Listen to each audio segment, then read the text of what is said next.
What's good, John? How you doing today, man? I'm doing good. I was just on the Beast Rider podcast. Now I'm on your hmm show, so two shows in a row. Very Hey, busy man, person. you're pushing out excellent content. I love watching your channel, man. You give us, us 49er fans, updates on the 49ers every day. And I just want you to know that your work is definitely appreciated, and I look forward to watching your channel every day. So, thanks for coming on with me today to Jay in the Bay. But Yeah, no problem, this man. show is yeah, this show is all about fans, of course, and we love to see, subscribers hitting us up with comments. So, what do you think about the first comment that Damian Lee left? He says, "What about this Kyle Pitts, talking about the tight end from Florida at 3, and then draft Kellen Mond in the second, or move up to get him?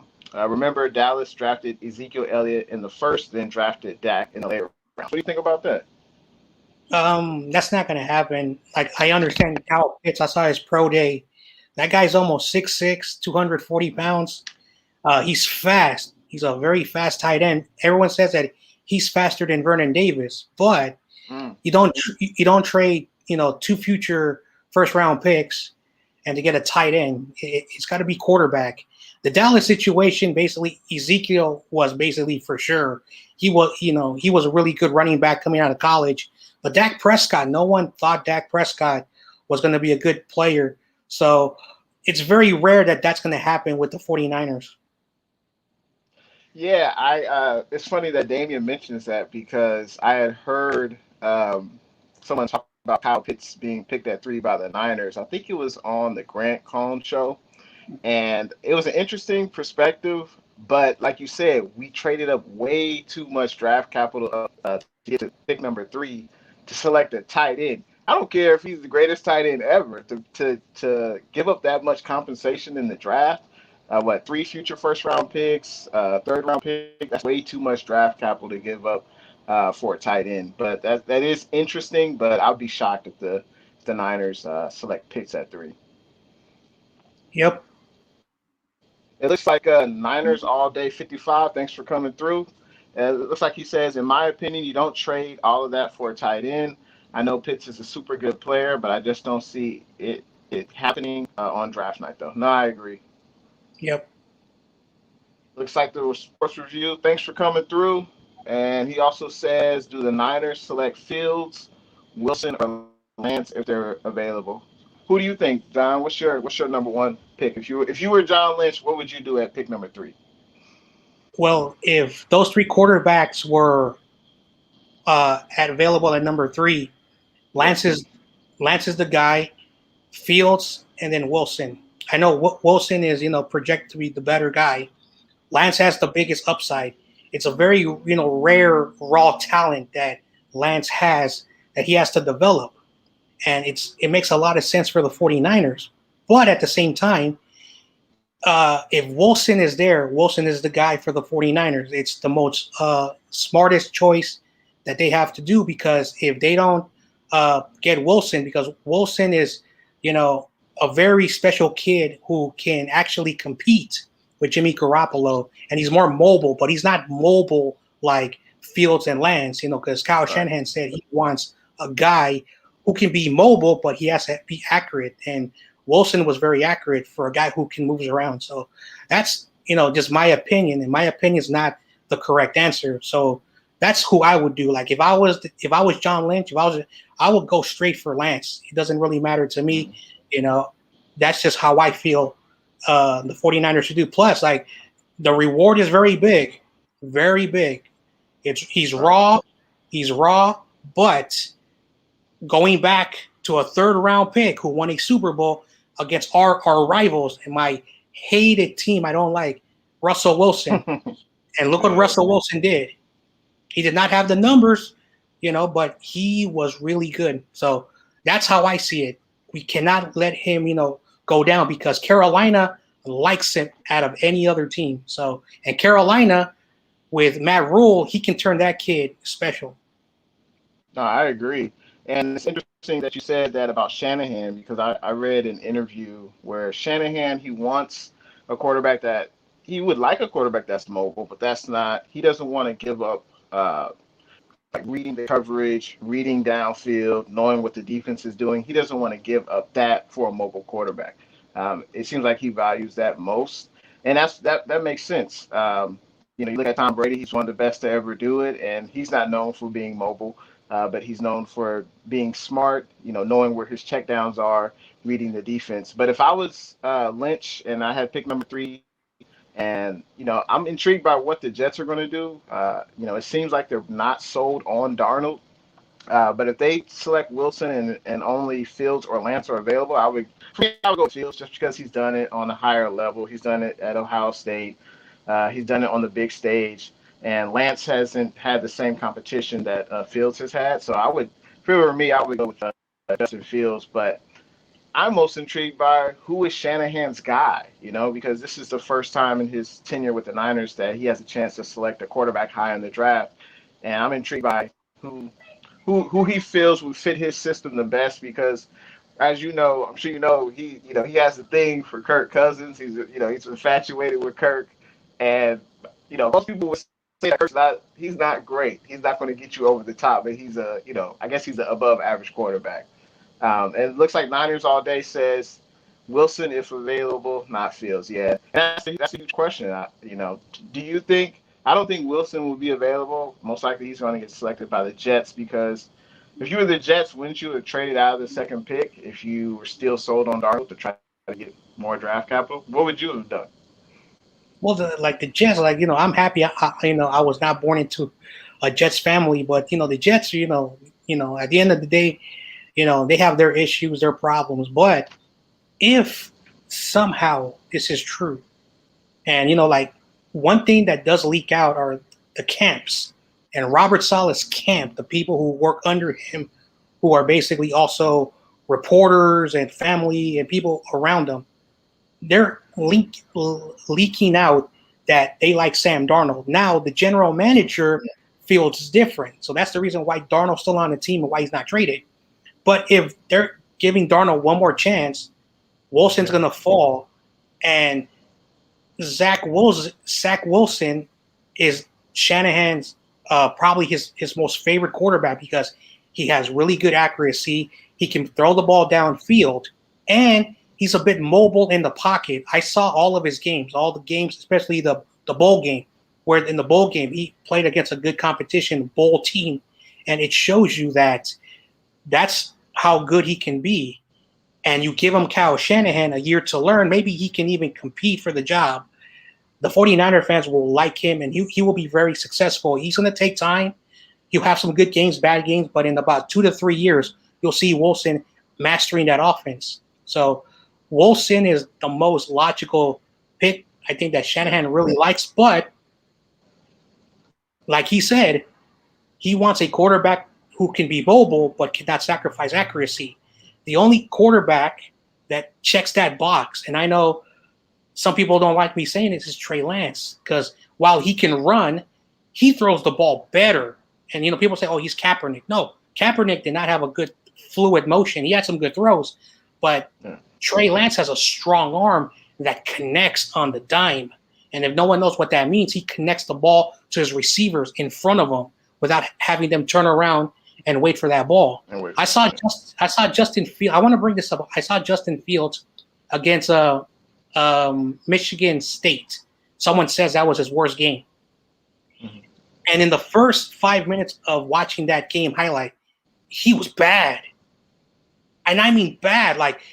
He was overthrowing short passes. He was forced to run around, and he was getting first downs with his feet. He had a good game on the ground. But when you start off flat like that, and I can see why they said that was his worst game, but I hope, that's just an opinion of people in Michigan State and, Ohio State, because one game does not define a person, but hopefully, and then his deliveries, I did not realize until I saw that it's slow. I was like, wait a second. I was like, I'm changing my mind. Phil makes a lot. Why is his arm strength slow? That doesn't make any sense to me, unless he was playing in an injury that I didn't know. But that game, I can see why they said it was bad. So I wanted to bring that up. So I hope I'm wrong. But if that shows something, because his toughness against Clemson, You know, yep. That's what I wanted to say.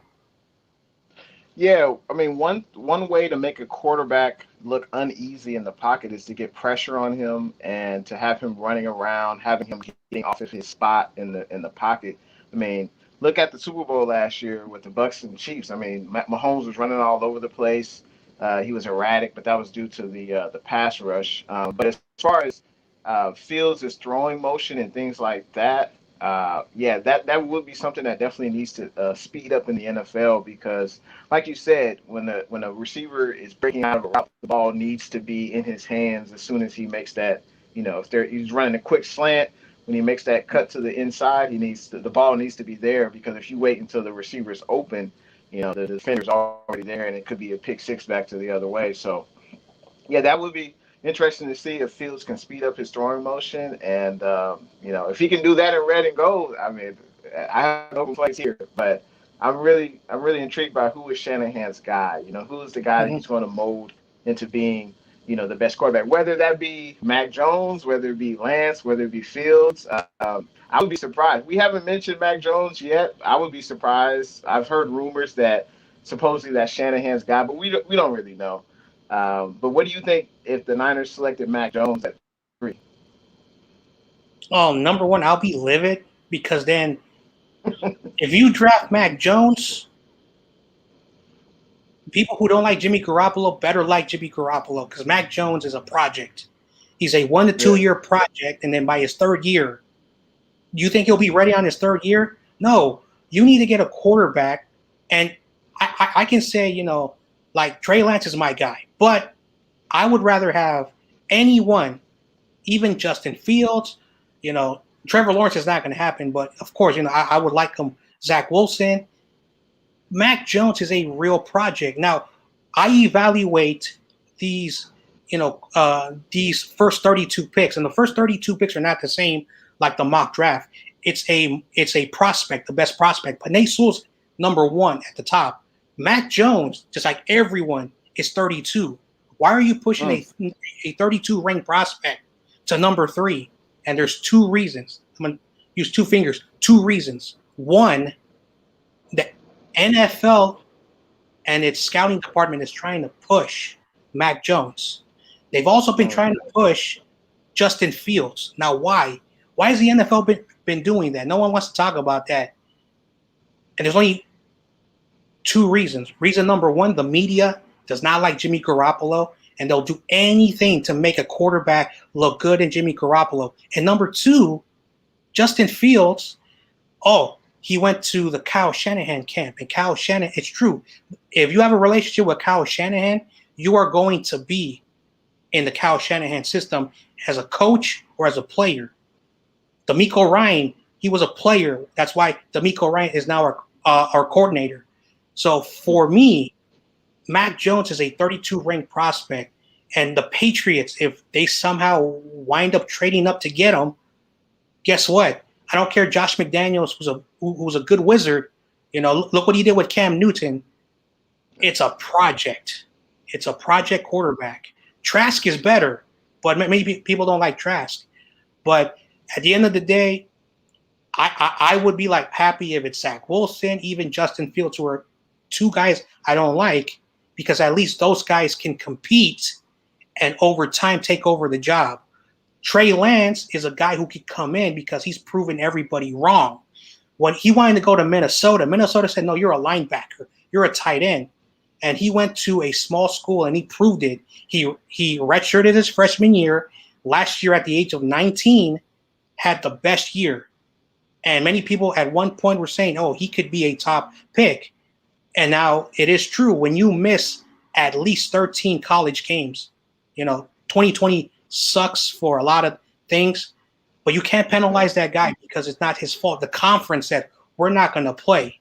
So, he could have transferred, but he chose to just, wait it out. And, he's young. He'll be 21 a month after he's picked. So he was not 18 years old and 2 years removed, just 1 year removed. And he did play one game. So let's not say because of that. Because if we're going to say that, Jerry Rice should not have been drafted because Jerry Rice went to a small school. Joe Montana was drafted in the 3rd round. All of our star players who are in the Hall of Fame were not first-round picks. So look at Fred Warner, George Kittle, Dre Greenlaw. Those guys were not first-round picks. So the 49ers know what they're doing.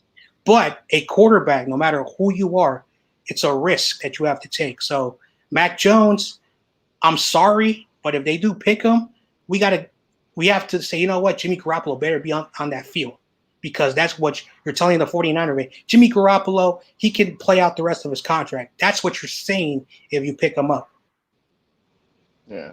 So just to make sure I heard you correctly, if regardless of whichever quarterback the Niners pick, you feel like Jimmy G should be the week 1 starter next year. Yeah. So basically, I've said this: Jimmy Garoppolo is week 1. Is he going to be there? Yeah. Now 17 games. In game number 17, we don't know. Like Jimmy Garoppolo can have say 10 good games, and maybe that injury bug follows him. The rookie has to be ready to come in. That's what they're drafting. They're not drafting a quarterback because they think Justin Fields and Trey Lance and Zach Wilson are going to destroy NFL competition. No. CJ Beathard did not work out. Nick Mullens regressed. He had a good, he rocketed, and he had nobody. This year he had more talent. And he had a all-pro left tackle, and he had Kyle Juszczyk. Yes, he didn't have George Kittle, and the defense played really well, but he regressed. So Kyle Shanahan, must understand it does not take you 5 years to draft a quarterback. They should have drafted the quarterback after Jimmy Garoppolo suffered that ACL injury. That's my take. Yeah. Now, but speaking of Jimmy G, I definitely wanted to talk about Jimmy G's NFL future. Think back, John, to the year 2017. Brian Hoyer was a starting quarterback for the 49ers, if you can believe that. And the Lynch, made a trade to pick up Jimmy G from the Patriots for a 2nd-round pick. And, I believe Jimmy won 5 out of his 6 starts, I believe, that year. In 2018, as you mentioned, he tore his ACL, and the season was pretty much over. And then 2019, the Super Bowl run that the Niners had. Obviously, Jimmy G wasn't, throwing 5,000 yards. He wasn't throwing 50 touchdown passes, but he was an integral part in getting the Niners to the Super Bowl. And unfortunately, last year, he suffered another injury. But I'm willing to give Jimmy G another shot. It seems like, as you are, based on the 2019 season. And I'm looking forward to seeing what he can do behind, revamped offensive line, Debo, Ayuk, Kittle. And I feel like, the sky is the limit. And I also want to talk about Jimmy G's future.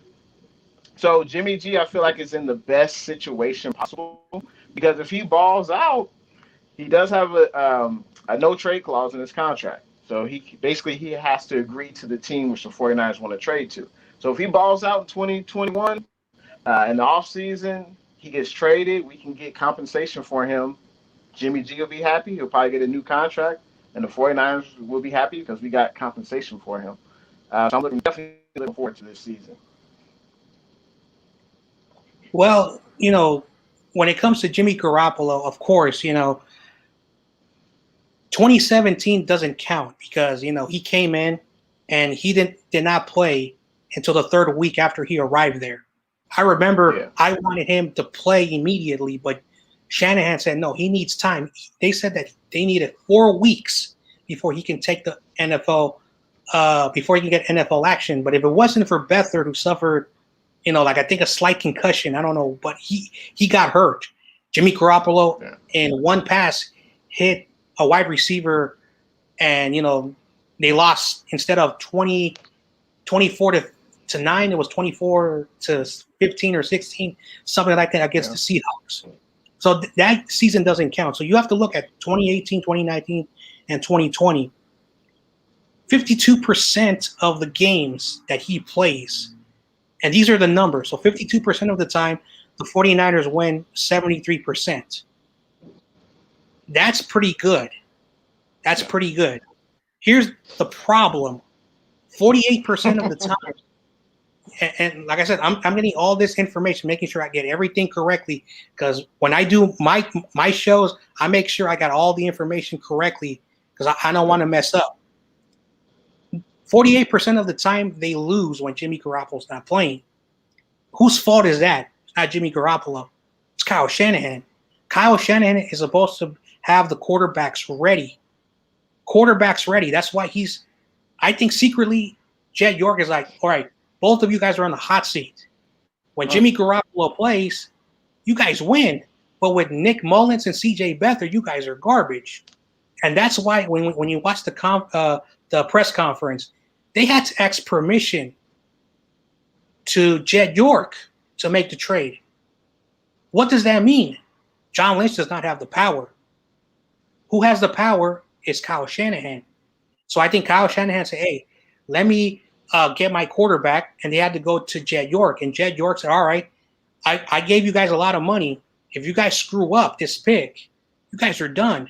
So then you look at Jimmy Garoppolo in the 30 games he's played. So basically, he's a 2-year player.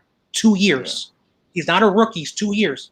When people say he's a rookie, they're nuts. He's also almost 30 years old. So he basically has played almost 32 games his 2 seasons, or 2 games shy. He's 22-8. So what does that mean? If Jimmy Garoppolo was healthy 100% of the time, you look at those numbers and you look at all the potential 48 games, Jimmy Garoppolo would probably have maybe like a 35-13 record. So just look at that before you say Jimmy Garoppolo is garbage. But at the same time, when you look at the future, if he plays now the 17 games, I'm even doing that, he will barely hit, if he is fortunate enough to get double-digit victories. Now, why do I say that? I'm a 49er fan. I want my team to go like 16-0. But at the end of the day, you have to be really, really smart about it because our division has got way better. The Seahawks, no matter if their defense is regressing, Russell Wilson can win games by himself. Kyler Murray is not as bad. Like Kyler Murray's rookie year, he scared the 49ers. Those were the games that were very tight and close, and they were primetime games. So Kyler Murray's only going to get better. And Matthew Stafford, we will see how that experiment works. Because at the end of the day, when your division is the best in the NFL, that's why you're getting the quarterback. Not because, Jimmy Garoppolo is Nathan Peterman. Jimmy Garoppolo is basically between the 20th and 25th quarterback in the NFL. That's the reality. He has not proven that he's in a playoff elite quarterback by himself. So you have to rank the best quarterbacks, which is Tom Brady, and then the 32 quarterback, which is going to be a rookie. So that's how you rank the quarterbacks. And Jimmy Garoppolo, if he's not at least 16 or higher, that's the reason why you have concerns of Jimmy Garoppolo, because we don't know what his ceiling is because he's never been on the field. And that's the big knock on Jimmy G is, he can't stay healthy for the full season. And he's only had one season, which was a Super Bowl year, that he was healthy for the entire year. But as you mentioned, the NFC West is no joke. I mean, all the teams got better in the offseason. Even, the Seahawks, they picked up Kerry Hyder. They re-signed Carlos Dunlap. The Cardinals, they let go of Pat Peterson, but they got J.J. Watt. They still have Chandler Jones. And then with the Rams, Jalen Ramsey, Aaron Donald, and Leonard Floyd. So, yeah, there's no way I would want to bring a rookie quarterback to have to play those division teams, 6 times a year. I think Jimmy G is definitely the guy. But as I said, we have to improve the quarterback room. And you brought up a great point that they had Lynch and Shanahan had to ask Jed York to, execute that trade. But I don't think they're on the hot seat. I believe Lynch and Shanahan, they signed their contract extensions, I believe, was it at the end of I think it was at the end of was it 2020 season, I believe, where they signed their contract extensions. I believe both of them did. So I don't think they're on the hot seat, but I definitely think, Shanahan wanted to get a quarterback because, unfortunately we can't rely on Jimmy G. But It looks like the sports review in the comment section. Thanks for coming through. He says he likes Fields at number 3. To be honest, Lance, in his opinion, is going to be overrated. I mean, I mean, we'll see what happens because a lot of times it's about the situation that the quarterback is in. Because it's rare that you'll have a team like the Niners pick in the top 5 of the draft with talent on both sides of the ball. Just went to the Super Bowl, but we had a down year. If you look at the other 5 teams that are picking in the top 5, Jets are rebuilding. Miami was there, but they traded out. Jaguars are rebuilding. The Falcons haven't been anything since Shanahan left. So honestly, I feel like whichever way Shanahan goes, and this is obviously his decision, Kyle Shanahan. This isn't Lynch's decision. This is Kyle Shanahan picking his guy. He's a quarterback guru, and I'm intrigued by who he's going to pick at number 3. But whoever it is, obviously, I'm a Niner fan. I'm gonna back him, and I just want to see how Shanahan molds the quarterback he feels is a perfect fit for his system. Yeah, like if Sports Review says that he's overrated, then I don't know what makes him overrated. Like if you call a prospect overrated without even watching NFL tape, that's the reason why quarterbacks is a 3-year process. Mitchell Trubisky was overrated because Patrick Mahomes and DeShaun Watson and the Bears were like, hey, Mitchell Trubisky, the media says and his coaches says he's really good.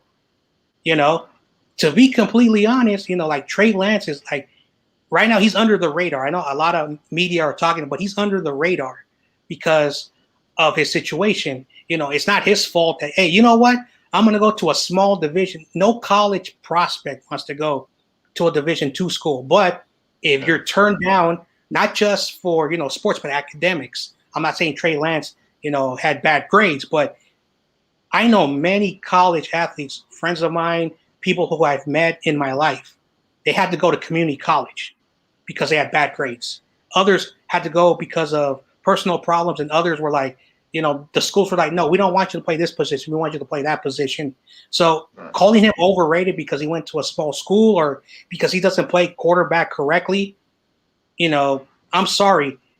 I have this test that I disagree with. It goes back to Mel Kiper and all the draft experts over the decades. They said the perfect quarterback is 6'4", 225 pounds. Now, Trey Lance is almost about there. So if I'm saying that, I'm basically contradicting myself. So I'm not saying Trey Lance is going to come in and he's going to have Ben Roethlisberger, Matt Ryan, Joe Flacco, Russell Wilson. And there's one more other quarterback I am missing. Dak Prescott. Dak Prescott went 13-3. Now, he did have a good team around him. That's the reason why when someone says, rookies can't come in the past 15 years, there have been 5 quarterbacks out of how many? And many of them were not first-round talent or first-round picks. But it does show you that put the right quarterback at the right system. That's why, personally, the best place for Trey Lance, and I'm a 49er fan who likes him, is Carolina. Why? Matt Rule, his backup quarterback behind Teddy Bridgewater was P.J. Walker. P.J. Walker was the quarterback at Temple when Matt Rule was there. And what does P.J. Walker? He has a strong arm and he's very mobile. And I know a lot of people did not watch that XFL with Vince Young's football league. In week 1, he tore up whatever team they played, and he was the MVP of that league. So Trey Lance, reminds him of a better version of his backup quarterback. But if these rumors are true, these stories, Elway, his famous run in Super Bowl where he flipped when he got hit and flipped and scored a touchdown. Mm-hmm. So the Shanahans have mobile quarterbacks. They just prefer them to be pocket passers. And then, of course, our favorite quarterback, Steve Young, that famous run against the Vikings, he was mobile. So does he not deserve to be in the Hall of Fame because he was mobile, but he was an accurate passer? So that's the reason why I don't call any prospect overrated. You wait 3 years, and then you could say, oh, yeah, that was a dumb decision. Yeah, Shanahan, he wants, I believe he would rather have an accurate passer over like increased mobility. That's just what I think. And obviously he values, Shanahan does good decision making. And because you can see, you can see Shanahan's look on his face when Jimmy G throws an INT. He's like, "What are you doing?" And that's what Shanahan values. So it'll be interesting to see who we pick at three. It looks like Sports Review says Wilson. I'm iffy on. Anyhow, this draft is going to be interesting. That's for sure. And looks like Niners all day says yes. Lance is getting too much hype, but it's solid. I mean, he had a hell of a career, Lance. You look at his stats, you look at his highlight tape. He's definitely an exciting player. It's just unfortunate he didn't do it on the highest level. Like if he would have been at Clemson or Florida State or the big colleges, he could possibly be like the number one overall pick. But and you mentioned, I believe you mentioned PJ Walker, the backup quarterback for the Panthers. I believe Trey Lance is similar to him. I think he's got like 4 inches height on him, but like you said, that would be his prototypical type quarterback, Trey Lance. So Yeah, and it is true that there are coaches like you look at why Lamar Jackson has had so much success. Uh, his coordinator was our offensive coordinator here, and when Kaepernick had him, Kaepernick was good, but yeah, when Greg Roman left, that's the guy. Greg Roman left. He was yeah, not the same anymore. So there are coaches who love running quarterbacks, but the best quarterbacks are dual threat that are good in the pocket. That's the reason why the best quarterback, and a lot of people are gonna, call me crazy, is the Josh Allen. He's the typical good arm, great accuracy, who can run. He's mobile, and I think in his rookie and sophomore year, he was the number 2 running back when it came to the rushing stats. But this year, they made him more of a pocket passer, and he played, I don't want to say MVP, but he played at a level much better in the first 2 years. That's what Kyle Shanahan is looking for. He's not looking for Lamar Jackson. He still wants a pocket passer, but you don't want a very, very stiff player whose pocket, movement is average, which is Mac Jones. His scrambling is average at most. He has a really good arm, but say you're facing Aaron Donald, and then you're also facing, that new front seven of the Cardinals, and Pete Carroll always knows how to develop players. You're gonna put them behind those defenses 6 times a year. No, your quarterback needs to run a little bit. Doesn't have to run like Lamar Jackson, but they do have to make sure that they're able to run out of the pocket, get open field space, and then throw the ball. And that's what Matt Ryan was good at when I was watching him in that Super Bowl year. He would roll out 10 yards, giving himself some space, and throw the ball to his good receivers. That's what we want of a quarterback, not a quarterback like Lamar Jackson or Cam Newton, which are very fun. It's true. Like watching those guys makes your team so fun to watch. But it's better to have the quarterback a dual threat that has good arm passes. And even Patrick Mahomes, even when he's scrambling, he runs back and throws the ball. It was a Monday night game against Baltimore, and Baltimore went after him. And Patrick Mahomes was able. Plus, he was also a baseball player. Kyler Murray and Russell Wilson, so they know how to slide to avoid hits. Unfortunately, Lamar Jackson does not know how to slide because he doesn't have a baseball pedigree. So Trey Lance looks like he knows how to slide to avoid the hits, which is the reason why I'm a little bit more leaning towards him. Now, I could be wrong. I could probably be, just hyping him up because of the games that I saw. And at the same time, Mac Jones had 17 games. Trey Lance was 17-0. Justin Fields had 22 starts. So if we're going to be like, these quarterbacks don't have any experiments, the Bill Parcells rule, Mac is not ready, Lance is not ready, and Justin Fields is not ready because they did not play 27 games. You want to know who's played more than 27 games? The Clemson quarterback. You want to know who else played 27 games? The guy from BYU, Zach Wilson. And Bill Parcells. Bill Parcells, wherever he went to Super Bowls, even though he did not win one with the Patriots. And when he was with the Cowboys, he was very successful those 3 years. So Bo Parcells is one of the most underappreciated coaches in the NFL. That's the guy people need to talk to about quarterbacks. Yeah. No, and as you mentioned, Shanahan, he wants a quarterback who can improvise. He wants a quarterback that when he's in the pocket, he can feel the rush, he can escape the pocket. Like whenever we play the Seattle Seahawks and Russell Wilson, like the game is never over. It doesn't matter if we have a lead on the Seahawks because Russell Wilson, he's one of the best, and he's fun to watch because he can improvise, he can get out the pocket, and that creates space for the receivers to get open, and he throws the ball. And I feel like Kyler Murray does the same thing. So yeah, and the NFC West is very tough, and I'm looking forward to the start of the season, but. It looks like the Sports Review has a Jimmy G question. He says, do the 49ers let Jimmy G start for the first few weeks and then put in the order other quarterback if they draft one after a couple of weeks?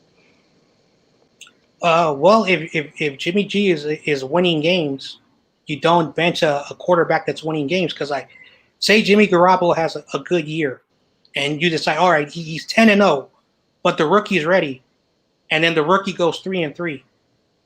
You keep the quarterback that's winning. If Jimmy Garoppolo plays 10 games and he's 5-5, and the 49ers are like number 8 because now there's 7 playoff teams, then you're like, hey, maybe Fields, Wilson, Lance, maybe they could do something like Joe Flacco. Joe Flacco started, he was 4-6. Lamar Jackson went, I think he went 6-1, something like that. I don't have the exact numbers, and he took him to the playoffs. So if Jimmy Garoppolo plays, but he's like playing like 500 football or below 500 football, you put him in. But if Jimmy Garoppolo is winning, say he's like 10-0, do you bench him if he's 10-0? You know, so you No keep way. going No way. or if he's playing well and he's playing really good, but the wins losses and a quarterback change can fix that and they can make the playoffs. It's not that Jimmy Garoppolo is horrible, but once you get until December and you're like number 7 or number 8, and you have to make a change at quarterback so you can get that number 7 spot, you go all in. And if it backfires, it backfires. But that's why he's week 1 starter. So you take it week by week, week by week, Yeah. week by. Yeah. So that's how I see it. Yeah, the only team that benches a starting quarterback that's winning are the Miami Dolphins last year when they benched Fitz Magic for Tua, and clearly Tua, he struggled, and that's why he was benched, twice in the season. Tua was. They never should have. The Dolphins never should have, benched Fitz Magic. He was playing pretty well, but Tua was a rookie quarterback, and I'm sure there was pressure from above that said, "Hey, just put Tua in." Because he's the more exciting player and he's the younger player. But no, I agree. I feel like Jimmy G should start the full season. The only way if Jimmy G's healthy and there's talk about the rookie wanting to start or Shanahan wants to put the rookie in to start, I would say that we must have a losing record. But I just don't see us having a losing record and Jimmy G is fully healthy because we had that year in 2019. I keep going back to it, but that was when everything kind of came together. The defense was playing lights out. Bosa was having a monster year. Ford was actually healthy for part of the year, and Mostert was running the rock. And we have weapons on both sides of the ball. I just don't see Jimmy G struggling. But he gives us. I think you agree with me, John. He gives us still the best chance to win, and that's why I see and the only way I would say that Jimmy G is not on the team after the draft unless a team gives us an offer we can't refuse. Like if they want to trade multiple day 2 picks or even a first round pick for Jimmy G, then I should probably consider that. But I just don't see a team doing that at this point. So looks like the Sports Review says he thinks Wilson should go number 2 to the Jets. Yeah, I think all signs are kind of pointing to that. That's what a lot of mock drafts are saying. Unless the Jets could select the best receiver at number 2 if they still believe in Darnold. But that's what's so intriguing about this draft because it could go a multitude of directions. So looks like Nico says it's obvious we're going to go for Watson. it doesn't make sense to say we moved up to go for Mac Jones. A completely different style of quarterback. Fields, Wilson, and Lance look more like Watson. Hmm. Well, I'm not sure how Watson has come back to this conversation. Like to be completely honest, like DeShaun Watson is a once in a lifetime talent who's developed to be a great quarterback. The problem is the Houston Texans are a garbage organization since their franchise started after the Oilers became the Titans. And I hope people don't forget that, it doesn't matter your opinions about Deshaun Watson's, legal issues off the field.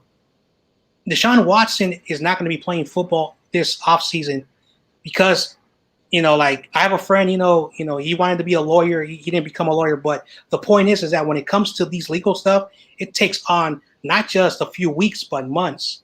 And if he somehow, which is impossible, comes to San Francisco, he won't be playing because something can happen, all that stuff. It's good that we're getting a rookie. We should be like getting a rookie and develop him, because number one, we don't have any more draft capital. We don't have any more draft capital. That's just how I see that situation, plain and simple. Yeah, unfortunately, Watson has digged himself a major hole, and I'd be surprised if he's traded one this offseason, and I'd be surprised if he actually played this season. I mean, he's probably going to be suspended multiple games this year. So, but yeah, Watson's a no go, and as you said, Watson is a generational talent, and the Texans, they should have traded him months ago, but that didn't transpire. So it looks like Niners all day. I think he's got a question for John. He says, "What has Lance done on his resume to be better than Fields besides having upside and not throwing picks?"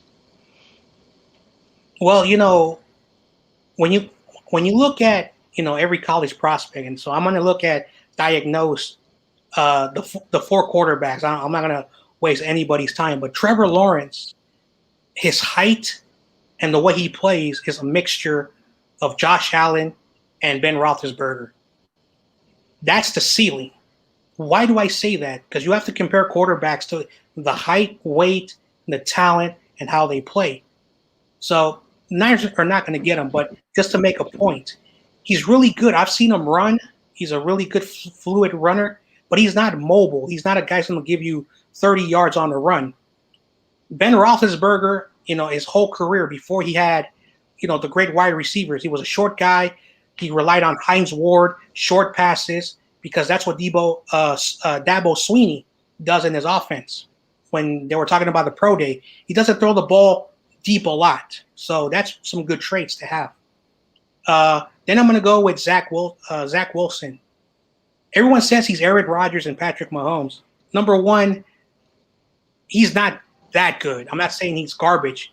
Jay Cutler is the best quarterback I can compare him to, because if you watch Jay Cutler, he didn't have the best career, but he was really mobile. He was able to scramble. He did all of his dangerous work running around in the pocket, and he had a dangerous arm.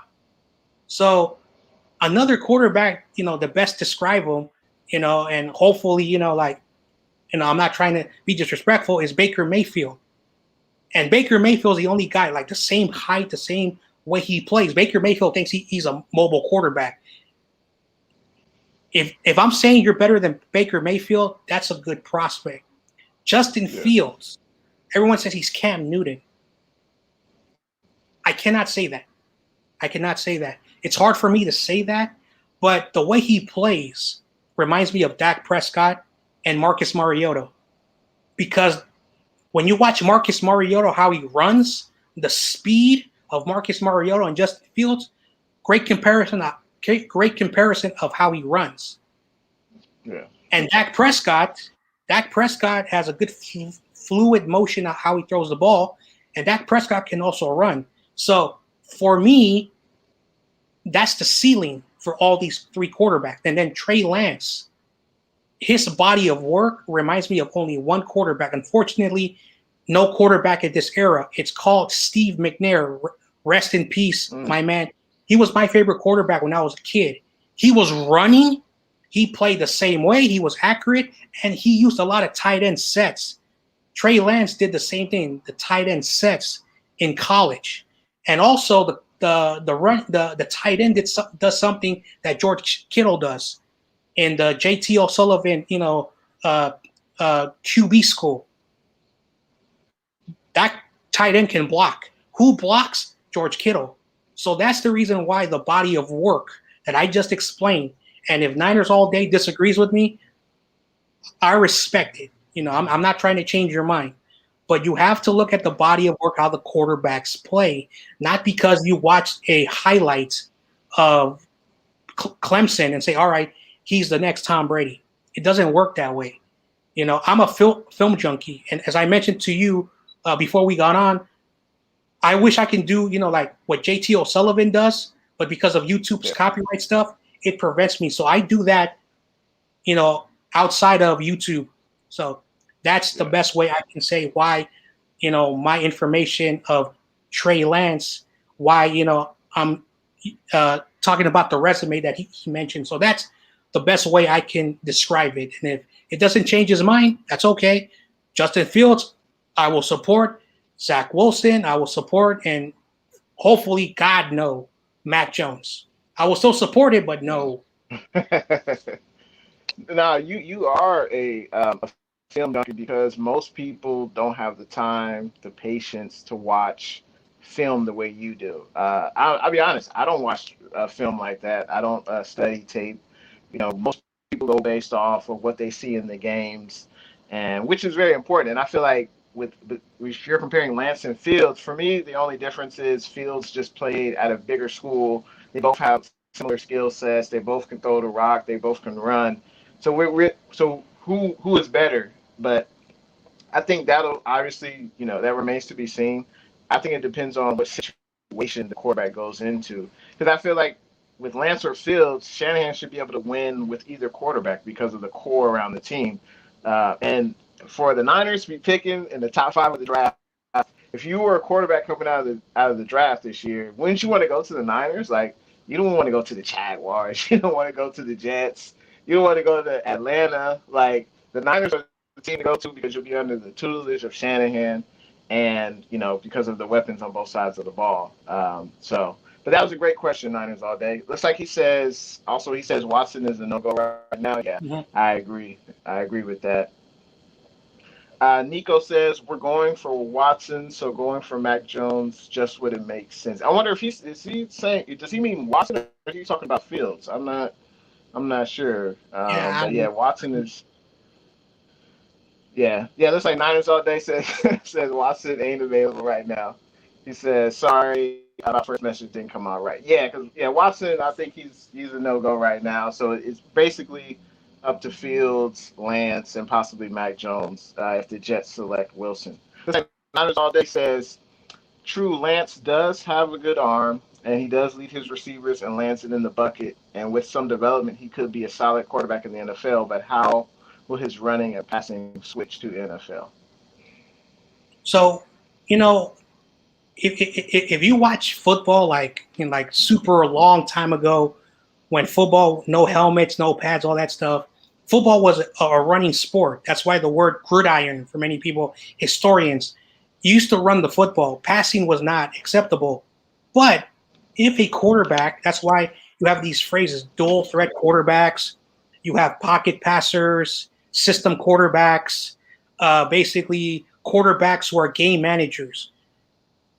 Back during the Super Bowl era, those were the quarterbacks. Some coaches loved running the ball. Some coaches, one good example, super old school, the super old school old timers. Frank Tarkenton from the Vikings was the first dual threat quarterback. He ran and he had a good arm. So, this is for football historians, but if Lance is drafted, let's just say hypothetically, if he's drafted to the 49ers, how did Steve Young play? And how did John Elway play in his final years? They were still quarterbacks that were throwing the ball. And if they had to improvise and run, like I said, Steve Young, the famous 48-yard running touchdown against the Vikings. So iconic. Many people forget that Steve Young, when he was in BYU, he was a running quarterback. So the Shanahans, a lot of people have forgot their history.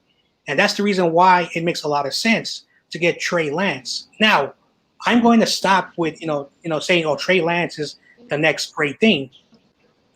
Because one thing that I was going to point out a little bit later, and we'll probably talk about it later, is that, when the Niners had the number 12 pick, Kyle Shanahan wanted Mac Jones. Now that they're in number 3, he's saying maybe Trey Lance is someone I should look at. And I don't know if he's going to have another pro day, but if he has another pro day, Trey Lance and Kyle Shanahan goes there and all the quarterback coaches, that's it. But if Justin Fields is there, he's going to develop. We'll see what he does in the preseason because it's going to be preseason. And if Kyle Shanahan during training camp can fix that slow release, the flaws in his game, boom, Justin Fields could be a guy that after a year will be the starting quarterback in 2022. That's the reason why if Justin Fields is there, Jimmy G starting. If Trey Lance or Zach Wilson is there, those guys can compete for the job. That's why Kyle Shanahan, I think the reason why he really wanted number 2 was for Zach Wilson, but now he knows that at number 3, he has to take the 3 best available quarterbacks that are left because Carolina was going to trade up. I know the Denver Broncos were going to trade up because those 2 teams need quarterbacks. So that's why if Carolina really wants Trey Lance, like I said, we can trade down and Justin Fields is going to drop because I don't think the Falcons are going to draft a quarterback. The Bengals are not going to draft a quarterback. The Eagles have Jalen Hurd. And then at 7 is probably like the worst possibility because they are looking for a quarterback. So at the end of the day, number 3, the 49ers are like, you know what? Everybody wants Justin Fields and Trey Lance. We got both of them. Who wants who the most? So if they're like, hey, maybe a team wants to trade up and get Trey Lance like Carolina, Justin Fields will be our quarterback. That's the reason why when you look at all these stuff about Mac Jones, the Niners are picking those 2 quarterbacks. Yes, there are a lot of people say, oh, these guys run. The new NFL, they have to run a little bit. So that's basically a long answer. That's a long answer. And Niners All Day, speaking of running, Niners All Day says the Lance is a run first, so I don't know if he's the pick. I think that's what he did in college because in college, Lance was the fastest guy on the field every time he stepped on the field.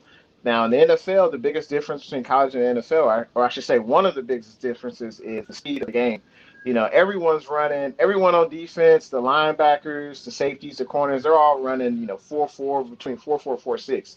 Lance is fast, but he won't be able to run first in the NFL. One, he's gonna get hit a lot. And look what happened with RG3 and look at Lamar Jackson. You're gonna have to stand in the pocket, and as John is saying, like not just run, but be able to see the pass rush, feel the pass rush, and maneuver out the pocket. I feel like Jimmy G did do that a little bit before the ACL. Now I feel like he doesn't sense the pass rush in the pocket very well, but that's something that came to mind. What's good, Jose Castro? Thanks for coming through to the stream. It's like he says, Lance is over Jones. Okay. Niners All Day says Mac is a second-round talent. Interesting. And it looks like Jon Jay agrees. No, it is true. Like, why does every mock draft, like basically the big board, like the number 1 prospect, the 32 prospect has Mac Jones at 32, but the media and one good example, Chris Sims is trying to push this narrative. I don't think Kyle Shanahan really liked Kirk Cousins as much as people think because when he came to San Francisco, we didn't have a quarterback, and Kirk Cousins, his contract was up because he was tired of the franchise tag, and he wanted a long-term contract, and Washington didn't want to give him a long-term contract. So when Minnesota beat us out, which was at the time, They paid him 28, almost $29 million. But before that, John Lynch was like, let's address the quarterback situation right now. And they jumped the gun, got Jimmy Garoppolo. And unfortunately, John Lynch screwed up when he gave him that much money. So it's the problem is not that Jimmy Garoppolo won 5 games. They should have franchise tagged him or basically gave him a contract that was big, but gave him very little guaranteed money. And then probably everything would have been different. So, they need to stop with this Kirk Cousins. Plus, Kirk Cousins is a little bit mobile. I was watching games of this year, and I saw him run, get some yards. He's not the fastest. So, that's what Kyle Shanahan is looking at. As long as the quarterback is a bit mobile, not extreme mobile like Lamar Jackson, but watch it. I encourage everyone to go Google right now Kirk Cousins, and he has run not like Lamar Jackson speed, but I've seen him scramble and run out of bounds. So every stiff quarterback, like Tom Brady doesn't do it a lot because he's very slow. Peyton Manning was very, very slow. But even like Matt Ryan can run. Aaron Rodgers can run. These pocket passers, they can scramble and run. So for those who say that you want someone in the pocket, please watch the MVP quarterbacks who have won MVP. They are a bit, runners and, scramblers in the pocket. So we have to stop this narrative that, we need pocket passers. Because, like I said, John Elway, Steve Young, Hall of Famers, those guys were able to run and mobile, but they were also good passers. And people forget that. Yeah, I think there's a difference between I feel like there's two types of running quarterbacks in the NFL. There's some who run the read option, Lamar Jackson, Kyler Murray, and then there are others who they step back in the pocket, and if the rush gets to them, then they maneuver outside the pocket, and they have the option to either throw on the run or run the ball. I think there's a huge difference, and it seems like Kyle Shanahan would rather have the second person.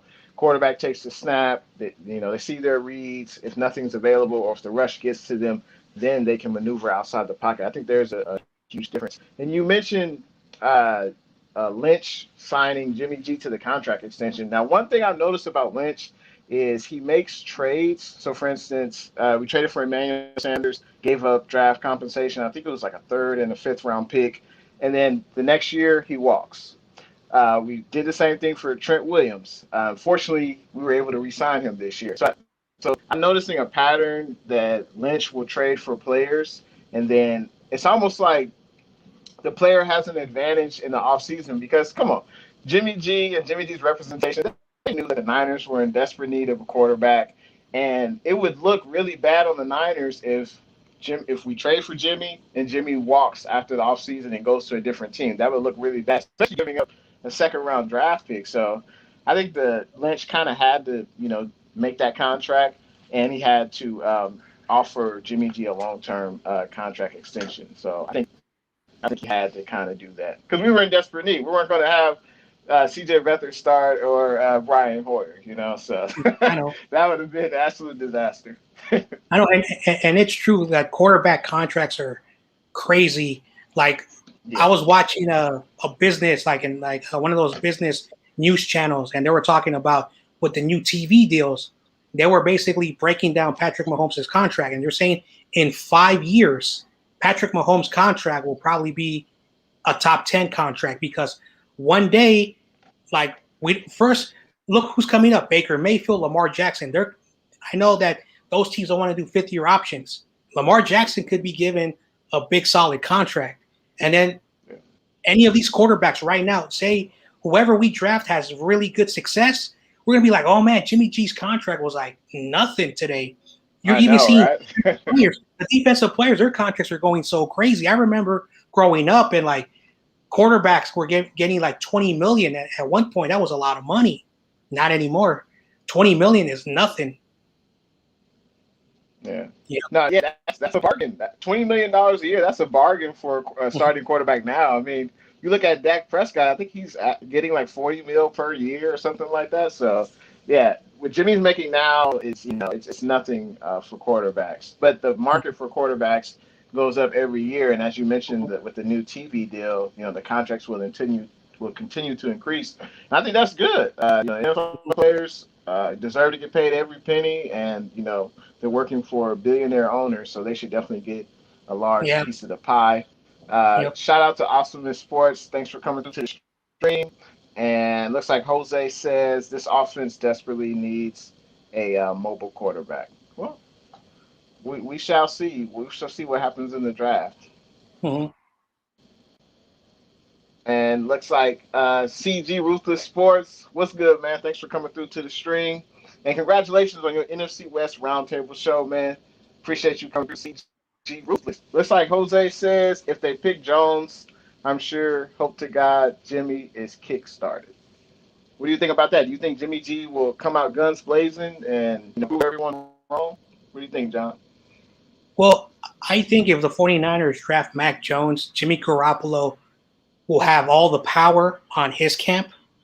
And he's like, you know what? I don't have to work really hard. Now, if, say, you have Trey Lance, Justin Fields, or even Zach Wilson, Jimmy Garoppolo is going to be working really hard because these quarterbacks, they're really high-ranked quarterback prospects. So that's why I'm saying, all right, if we get Mac Jones, we have to suck it up with the Jimmy G, whatever happens. So that's the reason why I'm scared if we get Mac Jones, because then they're saying, oh, you know what? Mac Jones is a backup, a great backup quarterback that can develop in 1 or 2 years. And Jimmy Garoppolo's contract ends in 2 years. So we're going to take our time with Jimmy Garoppolo. So it's better for some of the people, commenting and chatting. Give a quarterback competition to Jimmy Garoppolo. Then Garoppolo will strengthen his legs, his body. He'll go work out, do all what he has to do, stay healthy, and play really well because Brett Favre, Hall of Fame quarterback, Aaron Rodgers came in there. He did not want to give that job up. You look at Aaron Rodgers, who was scaring. Now Jordan Love is scaring him. And Jordan Love, in my mind, he's a bust. He's not. I don't know why they traded that high for that quarterback. I don't know, but they were hyping him up last year. And you saw what Aaron Rodgers did. MVP season, 70.5% completion percentage. I think he had 40-something touchdowns and 5 interceptions. Good backup quarterbacks will scare any quarterback because quarterbacks are the loneliest people in the room because it's the only position you do not substitute. Even like Fred Warner, George Kittle, Raheem Mostert, Debo, Ayuk, they're subbed out. The quarterback is the loneliest guy. So give him competition. So Mac Jones is saying, Jimmy Garoppolo, don't worry about your job. But if you get hurt, Mac Jones is going to come in to fill in that void. Yeah. No, and I think this is a great situation for the Niners and for Jimmy G, like I said, if Jimmy G balls out, the Niners can trade him in the offseason, possibly get like a high first-round pick for him or even multiple day 2 draft picks. And this is Jimmy G's, NFL career. Like, if he plays poorly in this season, he's not going to get a big contract extension. He's not going to he may not even get traded for in the offseason, or he may not be projected as a starter. So not only will drafting a quarterback help light a fire under Jimmy G, because I think, that's what he needs. And as you said, Jimmy G is a quarterback. He doesn't get subbed out, but also with the other players, with the tight ends, the linebackers, there's always competition being brought in. There's no one that says, oh, okay, your job is safe. You don't have to worry about it. You have to bring in continuous competition because, like they say, iron sharpens iron. You're only as good as your weakest player on the team. So I think this is great for Jimmy G, and hopefully he balls out. He's going to need to for his NFL future. So. And then one quick point. And one quick point I want to say, about Jimmy Garoppolo is that 2 weeks ago there was an article that came out on Niners Wired, and the writer said that he's auditioning not just for the 49ers but for an NFL career. So Jimmy Garoppolo has to look at the 2021 season just like Cam Newton did last year. Cam Newton was like, this is a business opportunity. I'm not here because I want to stay in Carolina for 10 years. It worked out for Cam Newton. New England needed a quarterback. They brought him back. So if Jimmy Garoppolo balls out, like if Jimmy Garoppolo makes it to the NFC Championship game, which is probably by high ceiling for him, he's going to finish out his contract. If Jimmy Garoppolo wins a Super Bowl, the Niners are screwed. What do I mean they're screwed? Because now you have to extend him, because if he wins a Super Bowl, we're like, oh man, we just drafted a quarterback at number 3, whoever it is. Jimmy Garoppolo just won a Super Bowl. Do we extend him? No, you give him that contract that you promised him, that 5-year, finish out his contract. Because if he wins a Super Bowl and say he has a good year in his 5th year of his contract, Jimmy Garoppolo is going to ask for $30+ million. So Jimmy Garoppolo has all the incentives right now, more than Justin Fields, Trey Lance, even the coaches and John Lynch. That's why John Lynch is saying, hey, if we give our quarterback competition, we can finally win. Plus, you look at 4 years, 1 winning season. Sean McVay, who was the quarterback coach under Shanahan at, I think, Washington, he had a quarterback who was not the best quarterback. He had a really good arm. He had really good weapons. And Sean McVay made it work. He made it work. What's Kyle Shanahan's excuse? Why has your coaches under you have been more successful than you? So now, because of the Shanahans, if you know Shanahan like personally and sit down with them, they're very, very egotistic people. That's why Shanahan's father is still, who's retired, is still scouting for his son. So what does that mean? That John Lynch is not the guy. It's Shanahan and his father. And when they won, and they won the NFC Championship game, who was there? His father gave his son the trophy. The Shanahans are who they are, and that's the reason why, while there are a lot of good quarterback prospects, if Shanahan's father, hypothetically, say Trey Lance has a second and his father is there, all Justin Fields fans should cry or get upset because it's going to be Trey Lance. That's the problem. Because look what happened when Zach Wilson was a pro day. His father was there. In less than 3 hours, the Niners made a trade. Just put the together and think about that. I just opened up some minds right there. It's so funny how his father is still, like, when you watch the games, his father is there. They're showing his father. I'm like, what? Why is he there? Shouldn't he be retired? Maybe, Shanahan's father is giving his son some information that, they don't want us to know. So we will see. Yeah, I'm sure Shanahan is still helping out his son because, it's in their blood. Football, they have a love for football. And yeah, they do show the elder Shanahan in the booth. But you made a great point. If Jimmy G wins the Super Bowl, what a great problem the 49ers would have, right? You'd have Jimmy G just won your Super Bowl. You'd have a quarterback in waiting. But I remember a backup quarterback who made a historic run for the Philadelphia Eagles a few years ago, Nick Foles. He won a Super Bowl, but he didn't get a massive contract extension from the Eagles.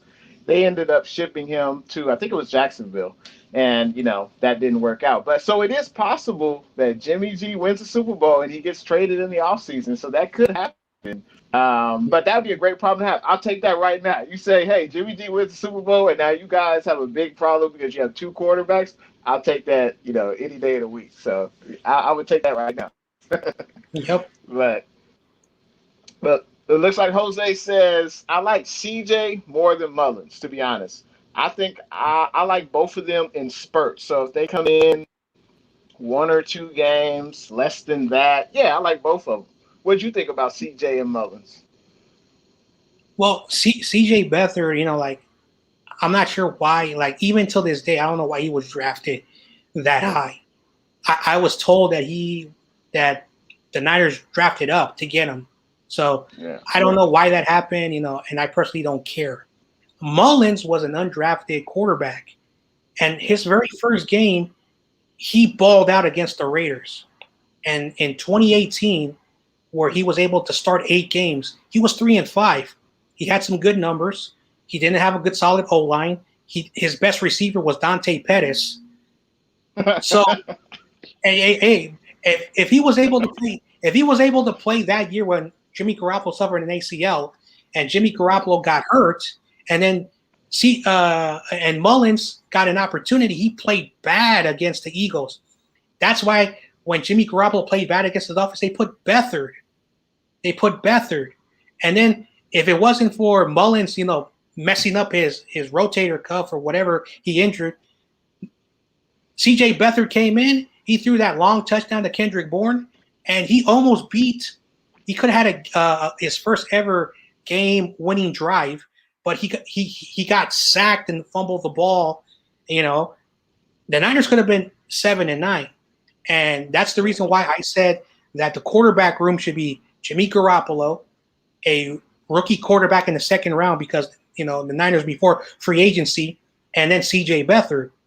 But now, because we're at number 3 now, you cannot pass up a good prospect at quarterback, no matter how much I don't like them. At the end of the day, we have to make sure that these quarterbacks are given the right tools. Because, like I said, Patrick Mahomes, you had Kelsey, you had Tyreek Hill, you had a good offensive line, a good defense, and a good coach. Mitchell Trubisky went to the Bears. DeShaun Watson had a really good team that was set up for him, and O'Brien destroyed it. That's why, the Houston BS. So basically, if you are a quarterback that lands at the right position, then that's the reason why we have to treat this first as the Kansas City 2017, because with that quarterback, look what happened to Alex Smith. He had the best year of his career. He had 26 touchdowns, 6 interceptions, over 4,000 yards. He never did that. But when he had competition, it shows you. And Alex Smith was a game manager. So it really shows you.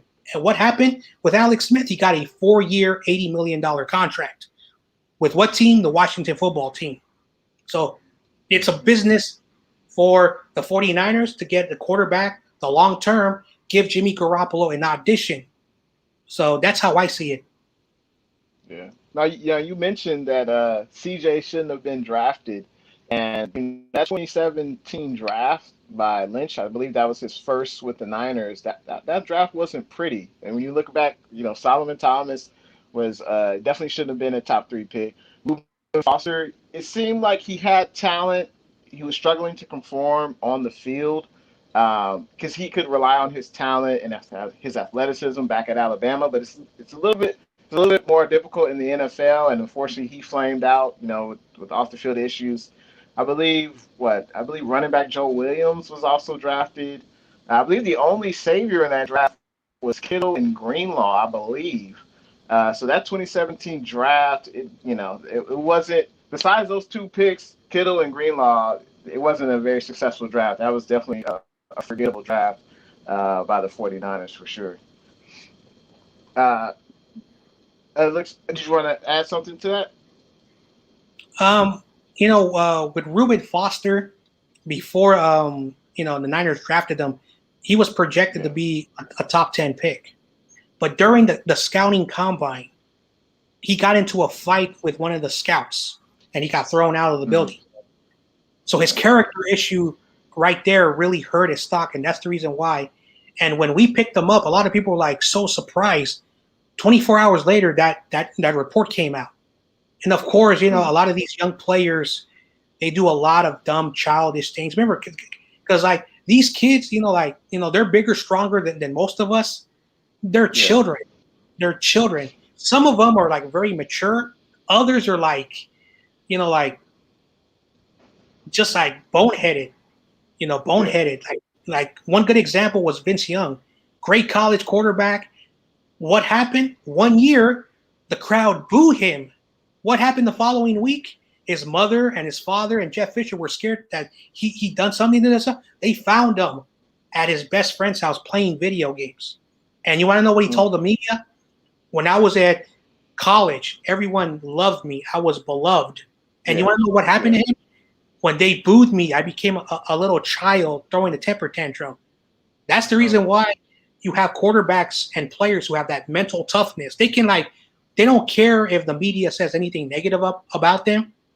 And it really shows you, Reuben Foster, once you go to the scouting combine, you get into a fight, and not just like a verbal, he put his hands on the guy. So after that, teams were like, "Now we're not going to draft him." And John Lynch fell for it. He fell for it. Yeah, a lot of times it just comes to, decision making and just maturity. And I guess Lynch felt like trading back up into the first round to get him Foster at the end of the draft was a good idea. But if he had his head on straight and he made good decisions, that would have been an excellent pick. He would still be with the Niners right now, but that wasn't the case. So hopefully Lynch learns from that. Looks like Nico says what he was saying was we were going for Watson now. He's not available. It's obvious we're going for Wilson, Lance, or Fields. Mac will not make sense. Yeah, no, I agree. Watson definitely wanted to go to the Niners in the offseason. And, as soon as the legal trouble came out, I think that plan was scrapped. I don't know about you, John, but that's one of the reasons why I think the Niners traded up into the top three, because they were like, okay, well, we're not going to touch Wilson. So we have to get a quarterback, and I think that's the reason why they went up into the top three. I don't have anything that confirms that, but there were no other reports that we were going to move up into the top three of the draft. And then when the Wilson issues ran rampant, that's when we went into the top three. How do you feel about that? Do you think that had anything to do with us getting into the top three? Wilson pretty much being off the market? First, here's something so funny that I want to bring up. When DeShaun Watson said he wanted to play for the Denver Broncos and 49ers, I made a video immediately talking about that. But exactly after I posted the video, and it was already too late, exactly when that happened, I started scratching my head. DeShaun Watson had some legal problems. Now, the NFL, I brought this up. I don't like talking, like these, things that many people don't believe. But the NFL, after the Kaepernick situation, the NFL has a little bit of beef with us for some reason. You look at the Super Bowl, this Super Bowl and last Super Bowl. What was the difference? The Niners were beating the Kansas City Chiefs' butt, and then something happened. With 7 minutes left in the game flipped upside down, and it did not look like a football game. Then you look at what happened. Tom Brady, he's the golden boy.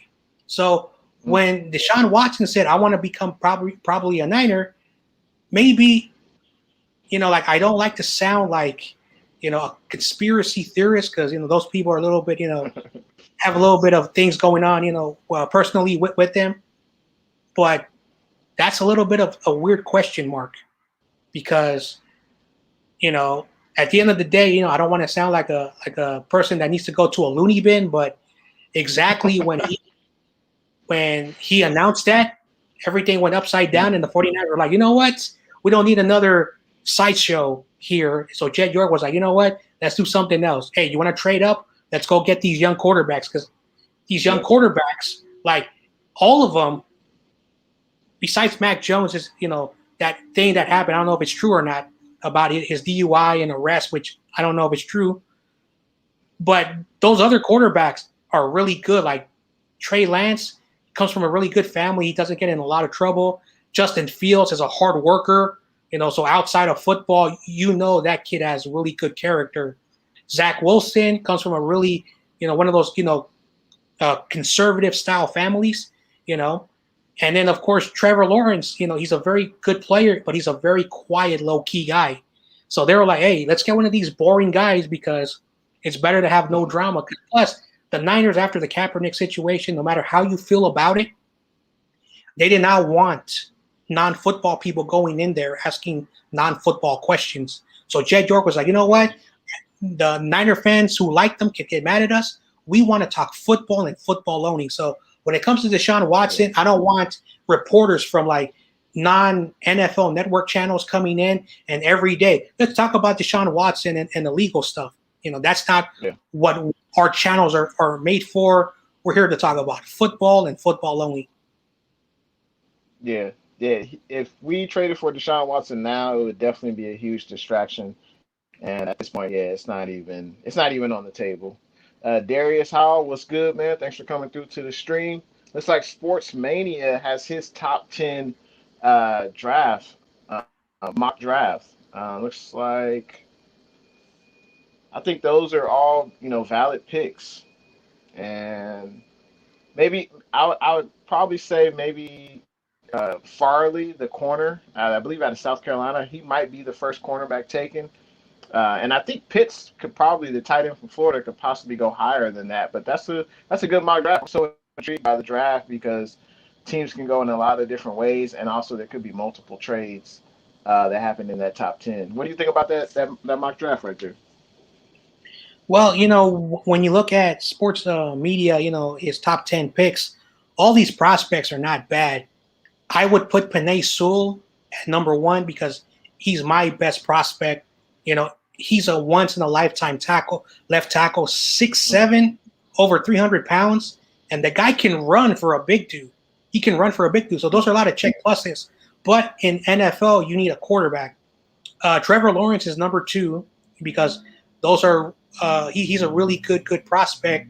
And then the number three is Kyle Pitts for me because Kyle Pitts is a once in a lifetime player. So when you look at the big board versus the mock draft board is basically the needs of the team.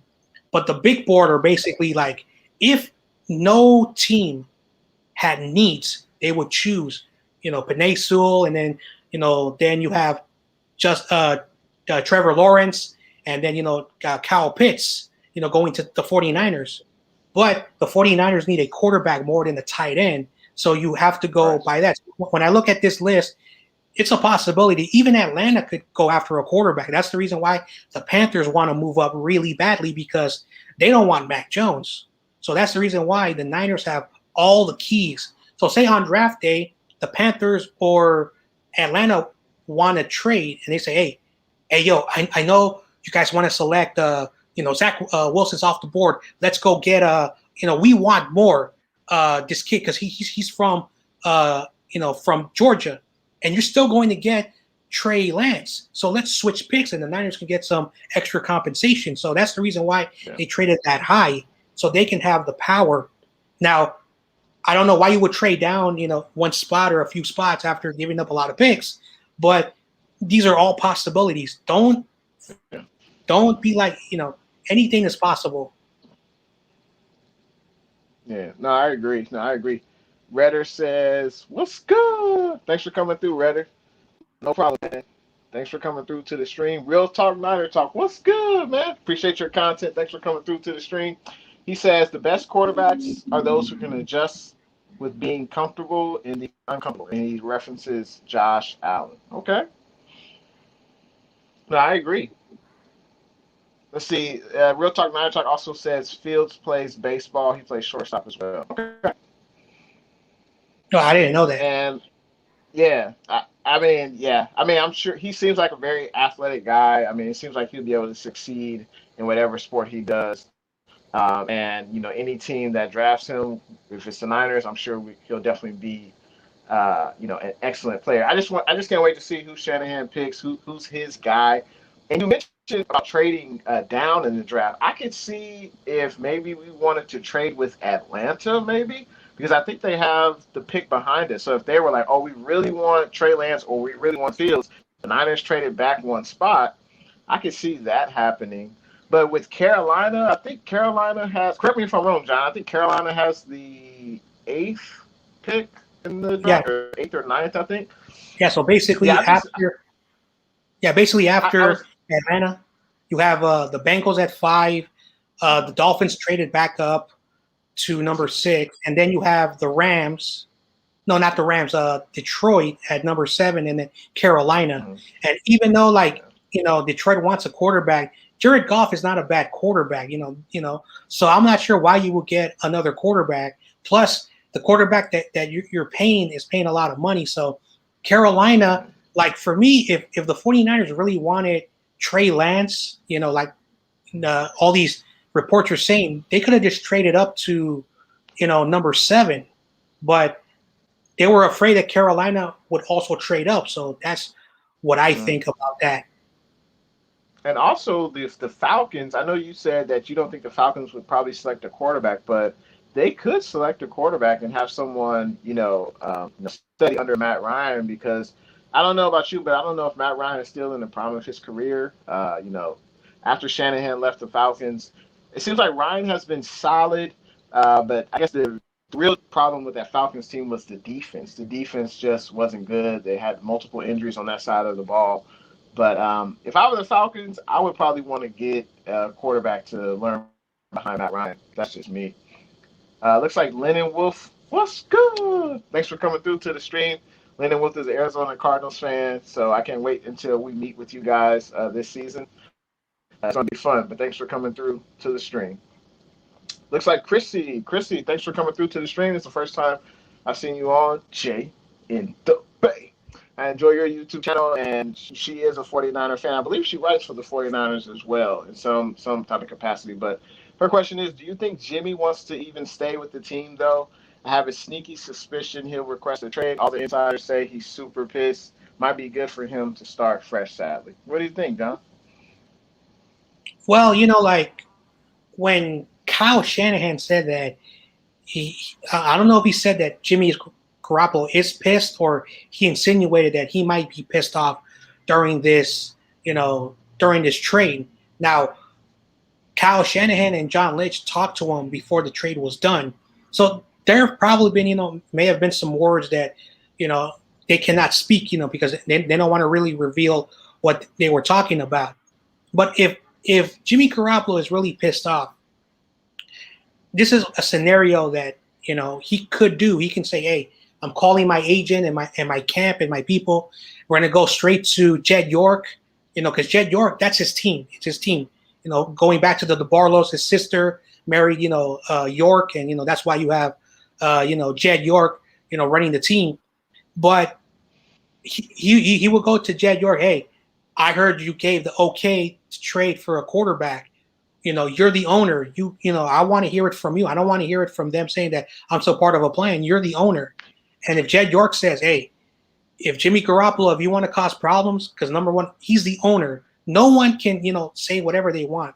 No matter how much you don't like Jed York, I wish his uncle was still running the team, because when his uncle was running the team, we were the gold standard. And unfortunately, he had legal issues outside of football. That's why his sister, who doesn't know anything about football, and, York, who's a doctor who doesn't know anything, that's why his son's running the team, because I think he knows more of the business side of the football. That's why his nephew, York, is running the team.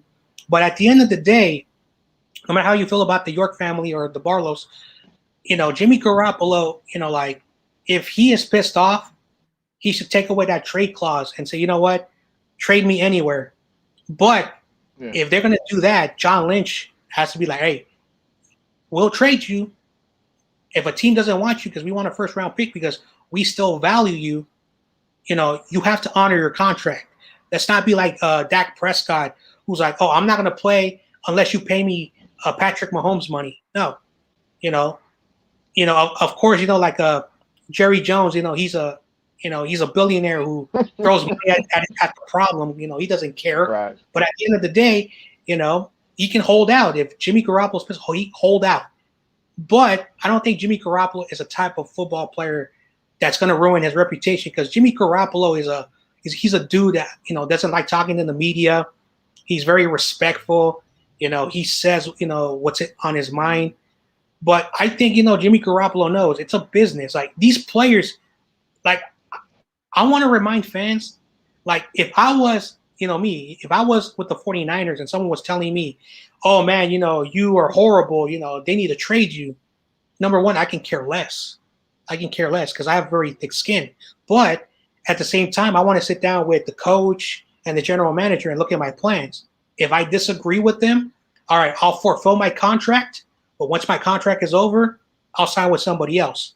That's the best way to look at Jimmy Garoppolo. Because if he's pissed off, after the trade, he should have been like, you know what, I'm gone. But he didn't do it. So I think Jimmy Garoppolo's like, you know what, I got to play my butt off. He's auditioning. That's what he has to do. Because if he doesn't play, he's only hurting himself much more. Yeah. No, I totally agree. I mean, Jimmy G, he's a professional. This is a business. unfortunately, the Niners having to trade up into the top three and draft a quarterback is because of Jimmy's shortcomings. He hasn't been healthy. He hasn't been reliable. Wise man once said the best ability is availability, and unfortunately, Jimmy G hasn't had that. So if he's pissed off, I could care less. Like you said, if he was really that pissed off and he didn't want to play for the Niners anymore, he could request a trade. He could sit out. But I just feel like Jimmy G is going to accept this as a challenge. It's going to light a fire under him, and I feel like we should see the best Jimmy G next season because he's playing for his NFL career. If he balls out, he's looking at another long-term extension contract, probably with a different team. But so I feel like he look at this as a challenge instead of a detriment. But let's bring this to just real life. No one wants to be replaced, right, at their job. No one wants to train your replacement. So I don't think anyone with the Post would take that news well that, oh, we're drafting your replacement and you're going to have to help, train him. But he's a professional and I expect him to ball out and play his best football. So Lennon Wolf, what's good, man? Thanks for coming through, watching Jay in the Bay. And looks like Chrissy says, great discussion, by the way. Glad I tuned in. I'm glad you tuned in as well. Thanks for coming through. And I appreciate you joining the stream with me and Jon Jay. And make sure you like the video and make sure you subscribe to the 49ers Ultimate Report on YouTube. Jon Jay gives out excellent content, I believe, Monday through Friday. And keep up the great content. It looks like Real Talk Niner Talk says, no way is Jimmy starting the entire season. We didn't move up to number 3 to draft a complete project. What do you think about that, John?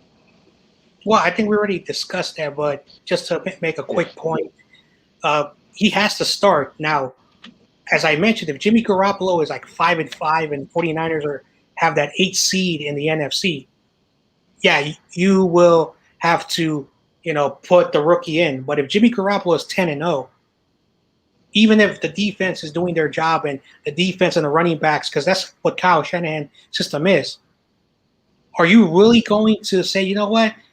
Jimmy Garoppolo's 10-0, but we don't really want him. Let's put the rookie in. Coaches don't look at that. Remember, it's just like I forgot what coach says. You play to win the game, and that's the reason why. Edwards. Yeah, that guy. And basically, it's like I know the 49ers, and I want to go 6-10. Like Fred Warner was into week 8. He says we're playing like we're a playoff team.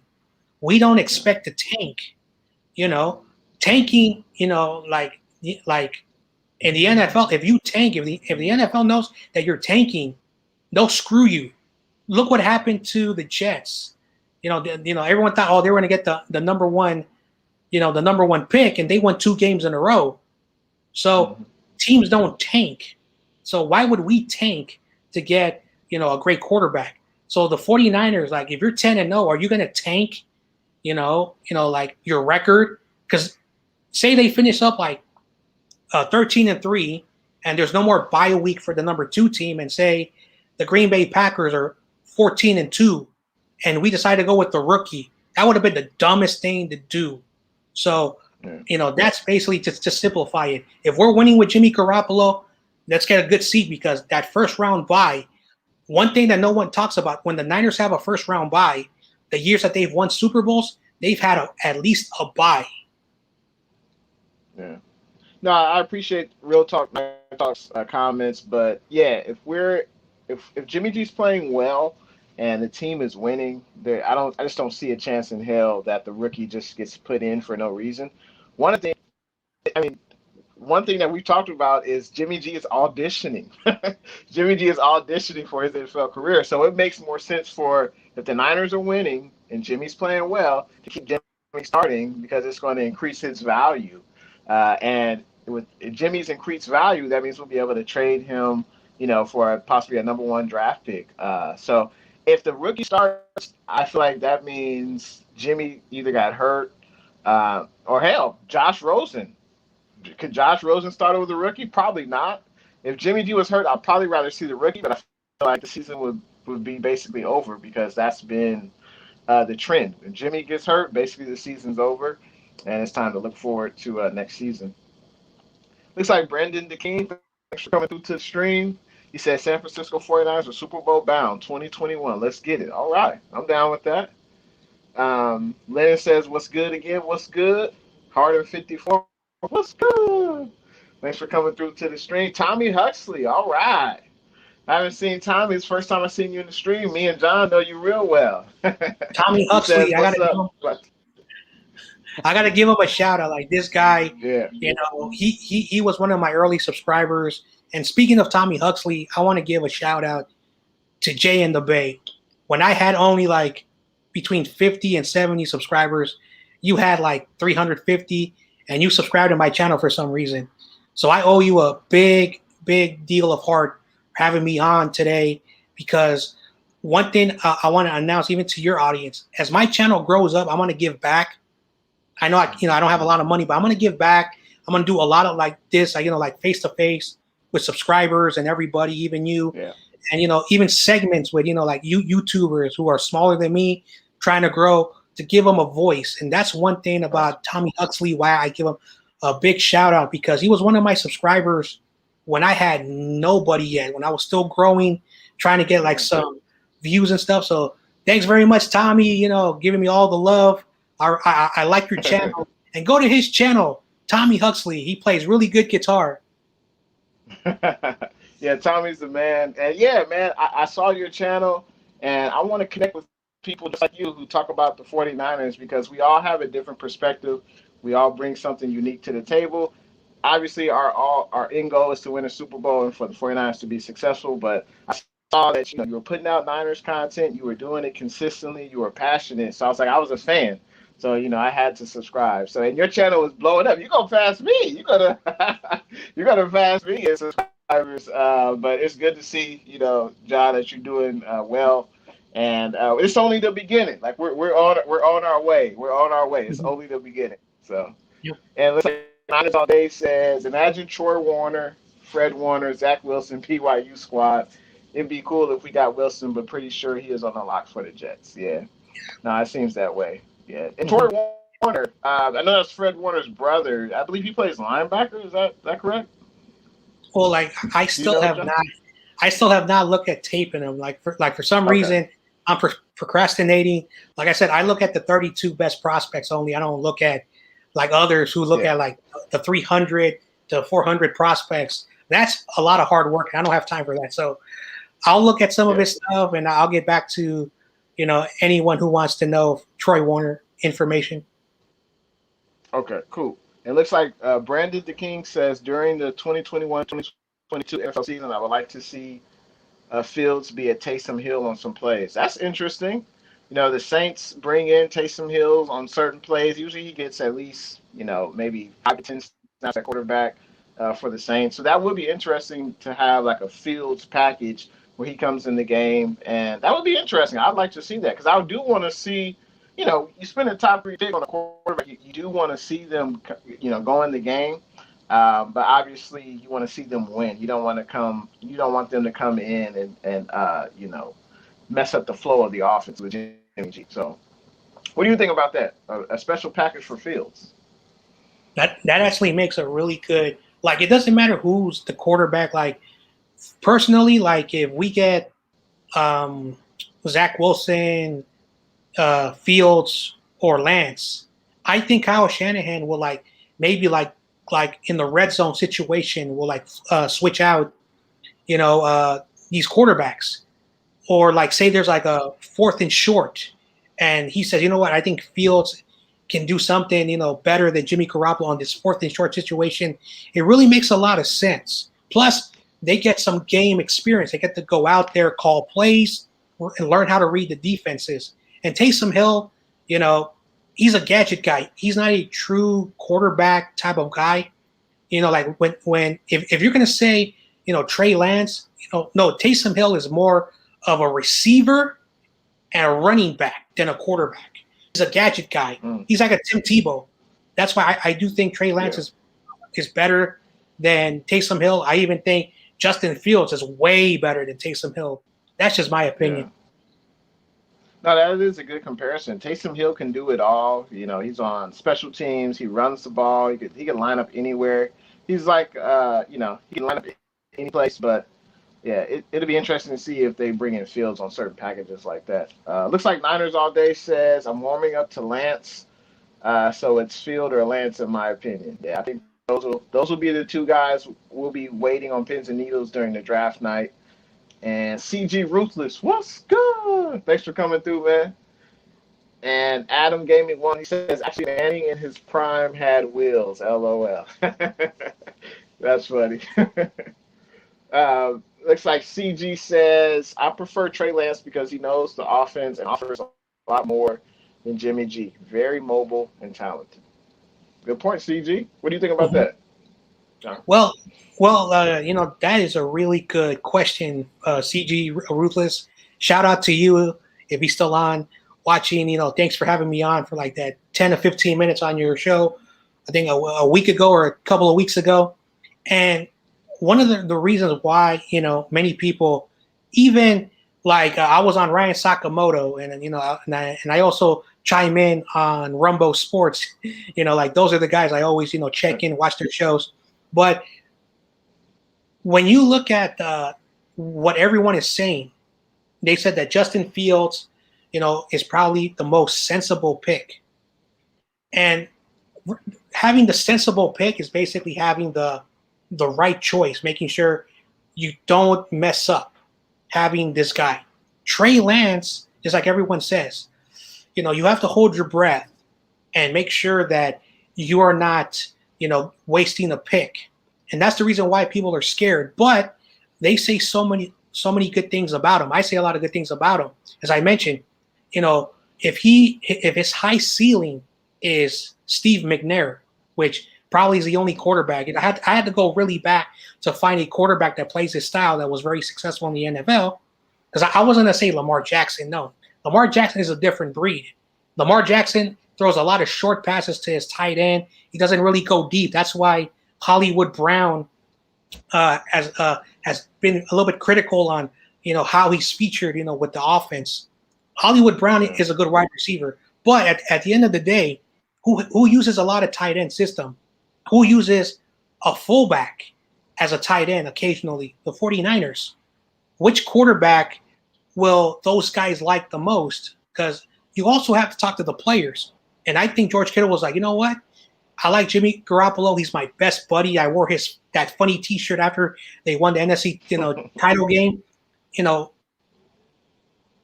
I would basically say like, hey, we can keep Jimmy Garoppolo. We can develop this kid. This kid will learn fast. He will learn fast. And if you watch that preview on ESPN about his upbringing and why he went to North Dakota State, everyone doubted him. And the ones that are doubted the most, they're the ones that prove everybody wrong. So at the end of the day, Trey Lance has a great upside, but is a huge risk. It's like going to the casino and betting all the money you have left in your wallet. But if you hit it big, you can win the jackpot. That's what Trey Lance is. Basically, you're like hoping the cards fall on the table so you can win out the payout. That's the best way to explain that, the question. Yeah, I totally agree. And looks like CG also says Jordan Love is good. He saw him against Fresno State. The guy is a baller. Yeah, that's the thing about college. Just because you ball in college, it doesn't necessarily mean you'll ball as well in the NFL. And we've seen that countless amount of times. But Jordan Love is learning from the best in Aaron Rodgers. So it'll be interesting to see how long the Packers stick with Aaron Rodgers and when they'll eventually give the reins over to Jordan Love. And it looks like CG says Jimmy G's value. He agreed with us both that Jimmy G's value will skyrocket if we win the Super Bowl. Yeah, no, I totally agree, and that'd be a great problem to have. Two quarterbacks, one who just won a Super Bowl, and now we can trade him to basically the highest bidder. So. Yep. And CG also says Mike Shanahan should have been in the front office so it wouldn't be friction. I don't. You know what he's referring to? I don't remember any friction going on with Mike Shanahan. It says Mike Shanahan should have been in the front office, so it would have been. Oh, so I think he's saying that if Mike Shanahan was the general manager or someone in the front office, you would not get a lot of conflicting reports because John Lynch he says a lot of good things about Jimmy Garoppolo and what he's trying to do. But Kyle Shanahan, he is very real. That's why when they asked him, Jimmy Garoppolo, your opinion, he says Jimmy Garoppolo wins with us. And he put the word but. But if we can improve in that position, we are going to take a risk to better the team. And basically he's saying that Jimmy Garoppolo is not a permanent solution, but he's saying that, for example, like if you break something, you want to put some duct tape, just like, to, hold it for the moment until you get a super glue. Jimmy Garoppolo is the duct tape, and whoever the rookie is better be the super glue to put whatever it together. So basically, like, let's glue up our offense and make sure it works together, that it doesn't break. And when I mean about breaking, the injury history of Jimmy Garoppolo. So that's a good thing. What he's trying to say is that John Lynch, he was not brought in by, Jed York. Kyle Shanahan personally said, hey, bring in John Lynch. That's the reason why I was telling someone about a few months ago, that relationship on TV looks really good, but maybe Kyle Shanahan is like, you know what? You are the general manager, but the coach coaches the team. You do the general manager, stuff, the business side of the NFL. So you have that friction.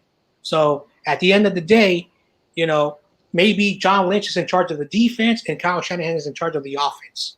So that's the friction that could be happening. We don't know. I could be wrong.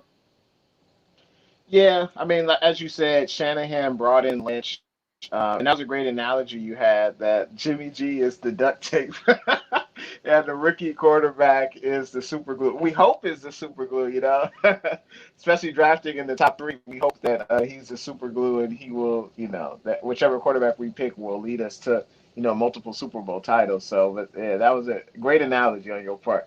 Looks like Adam says, if you guys draft Mac Jones, you're in trouble. Yeah, I think we. Well, I mean, I feel like that's a lot of value to go up to top 3 to get Mac Jones. Now, who knows? We could get Mac Jones and Shanahan molds him into the player he wants, and Mac Jones could, he could be a perennial Pro Bowl player, Super Bowl winner. Who knows? Like, we really, really don't know. But obviously, I know John feels that Mac Jones. You said he wasn't a top 32 prospect, I believe you said, or he was number 32. I believe you said Mac Jones was. He's number 32 now. Yeah. I'm gonna make something very clear.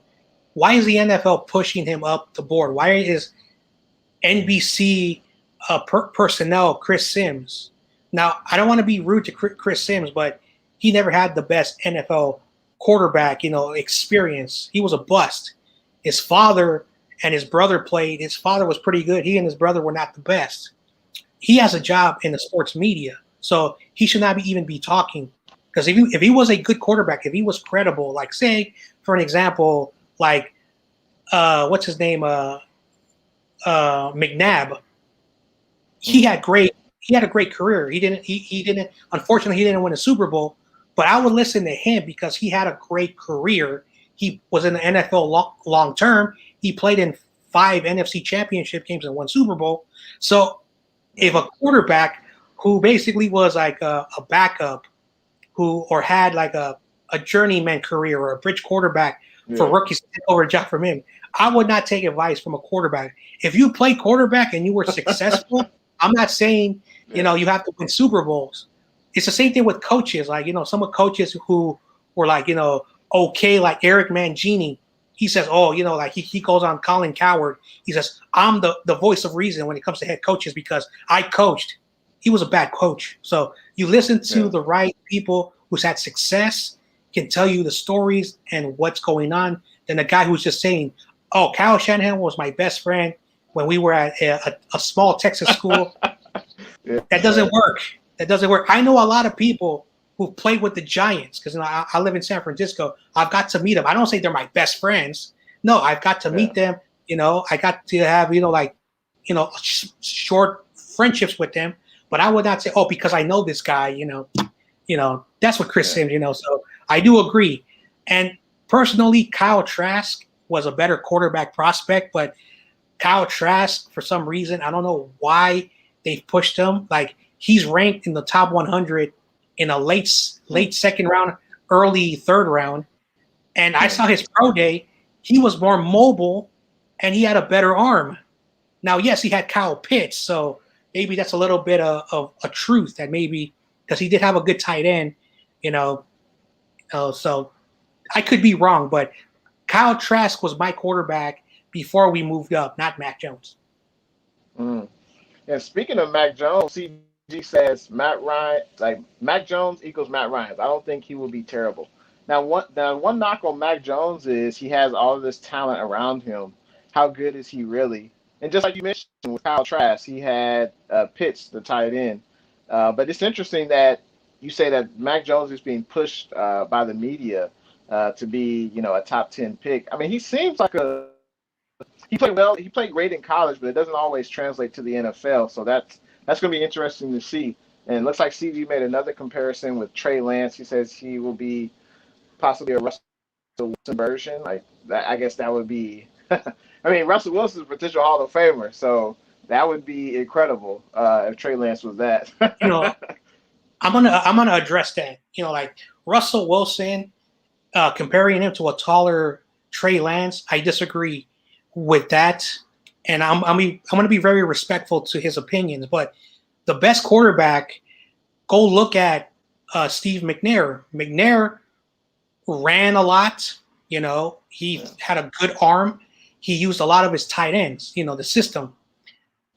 It's just like me saying that Trey Lance is Lamar Jackson because he ran a lot like Lamar Jackson. No, it's very different. Lamar Jackson, again, as I mentioned, he's a very low accurate, like short, quick pass type of guy. Yeah. Russell Wilson, he doesn't go for 1,000 yards and have like 4,000 passing, yards. So that's a bit different. Plus, Russell Wilson this year finally spoke up, says, I don't like to run around and become the number 2 rusher on my team. It's because my O-line is horrible. So I have to push back on that. That's why McNair had no one on those Titans team. And of course, the heartbreaking, I don't know how old I was, the second Super Bowl I saw. The first one was the 49ers beating the Chargers, but my second Super Bowl was the fourth quarter. I saw this guy, and what he did was he ran a lot. He actually had the second most rushing yards right behind Eddie George. So that's the best way to compare. And of course, McNair was more bulkier, more bigger. Lance is more leaner, and taller. So that's the closest thing that you can compare to them. Don't just say because this quarterback almost is similar. No, you have to look at the body of work, what they do in college, because Trey Lance had 318 snaps where he threw the ball. Compare all those snaps to a quarterback. As I said, looking at all that tape, it is a headache. So that's the best way to explain it. So anyway, that's a big long answer. I appreciate your insight. And CG also likes the comparison, Justin Fields and DeShaun Watson. That's an interesting comparison. I mean, I think it kind of remains to be seen. I mean, Deshaun Watson, he's definitely showed signs that he can be a great quarterback. And Justin Fields, we'll see what happens. We'll see what situation he comes in because a lot of times it's about the situation, the team you get drafted to. That determines a lot of your success. But Cleveland Scott, thanks for coming through to the stream. We appreciate having you on. Looks like he says Tom Brady did look good coming out of college. How many Super Bowls Jamarcus Russell had a cannon of an arm, but where is he? Bo Mac Jones, look at the film. We don't need a track star. We need a QB star. Interesting. And it looks like CG agrees with his point. What do you think about Cleveland's point? What do you think about that, John?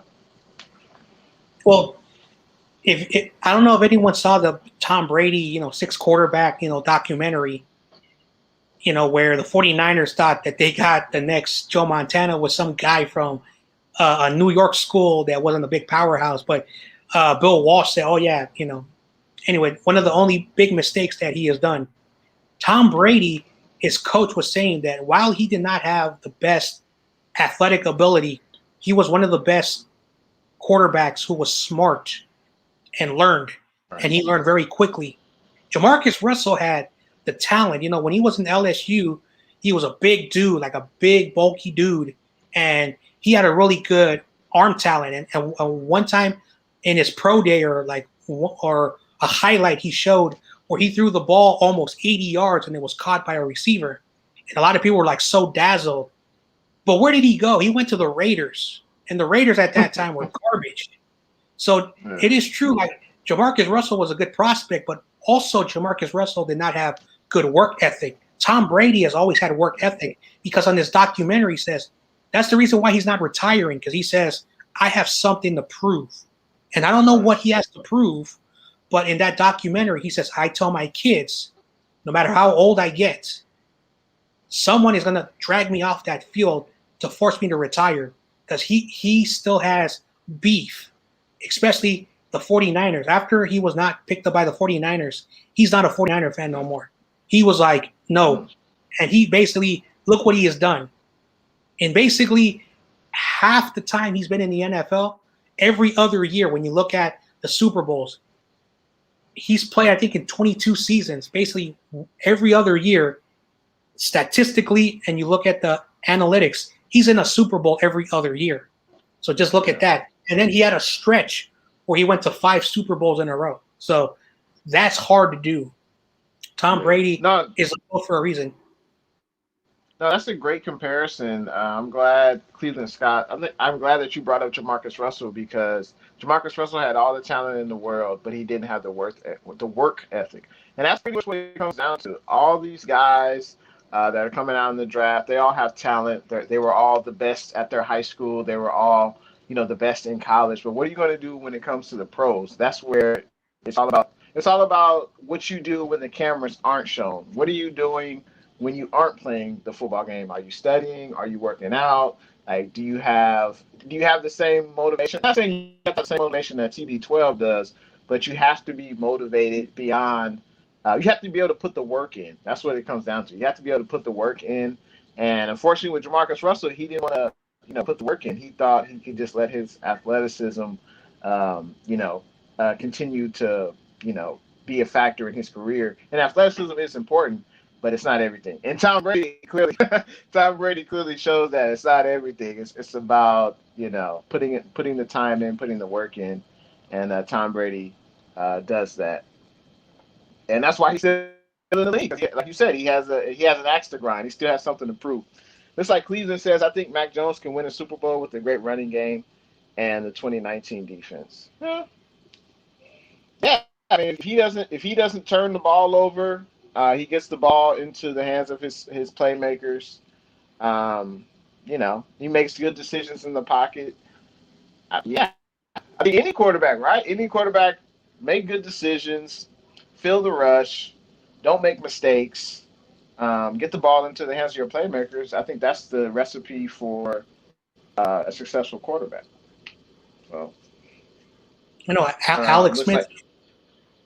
Like Alex Smith is a reminder, the term game manager, as long as you can utilize the skills that the quarterback has, like going back to, the Tom Brady comparison and Jamarcus Russell, one thing that Jimmy Garoppolo really learned from Tom Brady is that he really studies the playbook. And while some people like Grant Cohen and some people who criticize him for whatever the reason is, it's always good to have a quarterback who's studying and learning, because if you have a quarterback that doesn't have work ethic, they're going to be horrible. When Alex Smith was drafted, everyone says his excuse was 7 different coordinators. And at the end of the day, there's some quarterbacks who can master a playbook much faster. Unfortunately, Kyle Shanahan, it does take time. But even the best quarterbacks, when he had Matt Ryan was calling for a different coordinator that first year. But the following year, he was like, boom, MVP numbers. That's the reason why Garoppolo, one thing that does hurt him is that if he knows the playbook, and he's been there long enough, and the injuries are the problem. That's one of the reasons why you have to upgrade just in case. But if Jimmy Garoppolo has success, just any margin of success, going to another team and learning that playbook, Garoppolo is going to master that much faster. And that's the reason why if he has a good year and say he, has a really good year, they go deep in the playoffs, the Niners give him one more chance, he goes deep in the playoffs, then his value went up, your quarterback learned, and now your quarterback is 100% ready. Goodbye, Jimmy Garoppolo. Hopefully you have a good career like Alex Smith went to Kansas City. And then even if he didn't get hurt in Washington, he would have been successful in Washington. And then our rookie will be already ready, and the team would have already the confidence to say, all right, we're okay now moving away from Jimmy Garoppolo. Because one thing that is for certain, if you take away the locker room dynamic, that quarterback, say we trade Jimmy Garoppolo in the draft and say a team gives us a first-round pick, that quarterback is going to be scrutinized by his teammates. He better be good as Jimmy Garoppolo, because once that quarterback, one thing that no one wants to talk about, once that quarterback starts to lose faith, that team is going to lose faith in the coaching staff, and the players are going to revolt, and then the owner has to step in. That's what happened with Jim Harbaugh. Jim Harbaugh was a great coach, but he got into fights with everybody. And that's one thing why he left. And once he left, the players left. And then the coaches left. They didn't want to be in that toxic environment no more. So that's why after he left, there was a 2-year window where we were like garbage in the league. Yeah, those are definitely forgettable years after Harbaugh was basically booted out for Trent Baalke. So that obviously York, it's not fond memories, And that was the deal with Harbaugh. Hell of a coach, as you mentioned, but yeah, he didn't get along with anyone. But if he's a winning head coach, which he was, then you gotta suck it up and deal with it. But just like Cleveland Scott says, Alabama has a pro style offense. Justin Fields equals Lamar Jackson type. Mac Jones is more like Tom Brady mixed with John Elway. I mean, that remains to be seen. They both had played great in college, but we'll see the teams that they get drafted to. That'd be interesting if Mac Jones gets drafted to the Patriots or something like that. And it looks like Niners all day. 55 says Mac is overrated. I don't see how you could base that off of his college playing career, because he played great in college. Maybe they're saying he's overrated for a top 3 pick. Yeah, that could be. Like I said, like if I was a general manager and I was between 11 and 25, I would reach for Mac Jones. Why? Because those teams are just a verge. Like the teams that were between 11 and 20 just missed the playoffs because their conference was really good or they were still developing. Between 20 and 25, some teams, have aging quarterbacks, or they need a good solid backup to make sure in case their quarterback, and you can reach for that. But imagine if the Dolphins had that pick and they were not sold on Tua, they would not draft Mac Jones. They would not. Atlanta would not draft Mac Jones. That's why Mac Jones was out of the top 10, because Carolina and Atlanta wanted either Trey Lance or Justin Fields. Even Denver wanted those guys. And Denver, they have Drew Lock, but Drew Lock, I think, is a bust. He's immature. He doesn't take, his game seriously. And the Broncos, John Elway is not a general manager. That's why he got promoted as an executive and they got a new general manager. So Mac Jones is not overrated, but what team would the Jaguars say, you know what, I'm going to take Mac Jones? That fan base will go with pitchforks to the owner saying, what the are you doing? Because Trevor Lawrence is way better than Mac Jones. Zach Wilson is better than Mac Jones. Justin Fields is better than Mac Jones. Those 3 quarterbacks I just mentioned are better in the pocket presence. They have good, 3-5 step drop. Mac Jones is very limited in his mobility skills. But one thing that's for certain, he could throw the football. But quarterbacks need to do more than just throw a football. And you don't want a quarterback that just is like a game manager at number 3. So it's either going to be Justin Fields or Mac Jones, because I think Zach Wilson is not going to be on the board at number 3. So Niners all day is correct. Overrated for number 3, but he's not overrated between 1 and 25. Yeah, no, I agree with that. 25, 10 and And 25. yeah, and it looks like Cleveland Scott says he's pro-black, but would rather have the best quarterback than my political preference. Yeah, and that's what's so intriguing to me about this draft, is because this is the first draft in the Shanahan and Lynch era where they're going to select a quarterback in the first round of the draft, and it's a top 3 pick. So who is Shanahan's guy? That's what's very intriguing to me. Um, looks like Cleveland Scott also says, let's move on.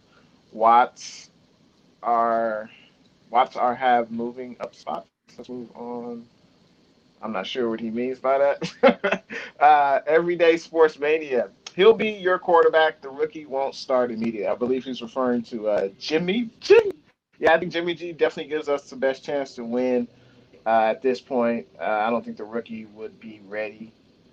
And if Jimmy G's healthy, I think we are in a great situation. So it's like Everyday Sports Mania. Cleveland, Scott Mack ain't Tom Brady type. He's like Kirk Cousins type. Fields is like Watson. Okay. Uh, Cleveland also says Wilson is a Baker Mayfield type. I believe, John, you made a comparison to Baker Mayfield. Which quarterback did you compare to Baker Mayfield? Yeah, so Was it basically, Wilson? Zach Wilson, everyone says he's Patrick Mahomes and Aaron Rodgers, which personally, Aaron Rodgers, did not have the skills. So Aaron Rodgers, I'm a Cal fan. I watch a lot of Cal football. This year, I was unable to see Cal or Stanford because I'm in the city, so I'm more closer to Cal Berkeley than Palo Alto.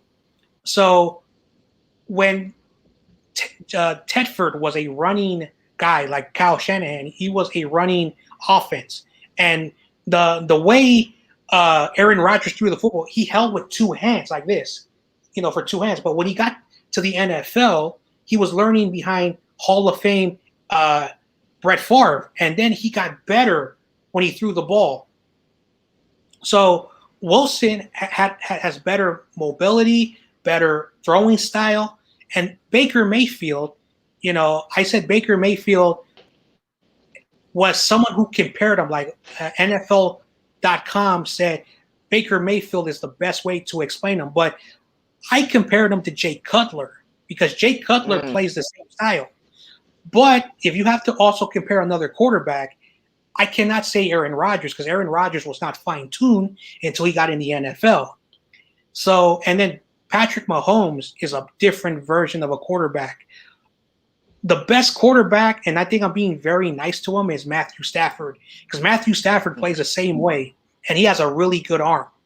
But I'm not saying that he's Matthew Stafford, but Matthew Stafford and Jay Cutler, something like that, is a great way to explain Zach Wilson's style of playing. Plus, I saw a lot of BYU games. That's the best way to explain to Scott. Okay. And it looks like Everyday Sports Mania says Wilson is a Russell Wilson type. I guess we'll see what happens. That remains to be seen. And Cleveland Scott says Tom Brady type mentality. John Elway did look mobile, but he did play in the pocket. Yeah, and that's what Shanahan wants. He wants someone who is good in the pocket, make reads, knows what type of coverage the defense is playing when the ball is snapped, and make good decisions. And then if things break down in the pocket, yeah, Shanahan. I think any football coach would want a player who can, maneuver outside the pocket, either right or left, and has the option to either throw on the run or make or run for a first down. So looks like Everyday Sports Mania says, how are you going to compare Jones to Brady? Jones had godlike receivers and an insane line. The film is basic. He holds on to the ball too much, but he has infinite time to throw to his guys. Yeah, that's the knock on Mac Jones, is that he has talent around him, and how is he going to play with, when everyone's supremely talented in the NFL, not just Alabama, when Mac Jones with Alabama, whenever they stepped on the field, they had the best athletes at every position.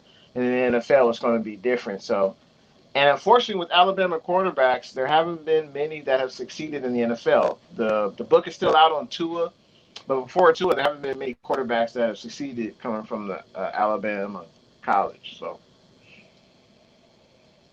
uh, looks like Cleveland Scott says Trey Lance, Justin Fields, Wilson are one-read quarterbacks. Mac Jones goes through all his progressions. Well, Mac Jones has time to go through all his progressions. What do you think about that, John? So before I answer this question, I want to, go to my avatar. I got to get my charger. Like I said, I don't have a good computer. My battery's dying, so I'll be back in about a minute or so. No worries. Okay. But yeah, that's interesting you bring that up, Cleveland, because Mac Jones has the time to go through his progressions because he's got the best talent on the offensive line. He's got the best skill guys at every position. So we'll see what the other quarterbacks, what they all do once they get to the NFL. And looks like Cleveland also says, I appreciate all your comments, man. He said, I just did compare, go study the film. I bet your Lord type like the 49ers will draft Mac Jones. I'd be shocked. I'd be shocked if we got Mac Jones. Just like Tommy says, if we take macadamia and cheese Jones, I'm going to go into depression and hibernate through the winter. That's right. Who is Shanahan's guy? That's what I'm so intrigued by. Who does Shanahan think he can mold into the best quarterback? Every quarterback has their strengths and their weaknesses in college, and whichever quarterback we select under the tutelage of Shanahan, how are they going to fare once they get into the NFL?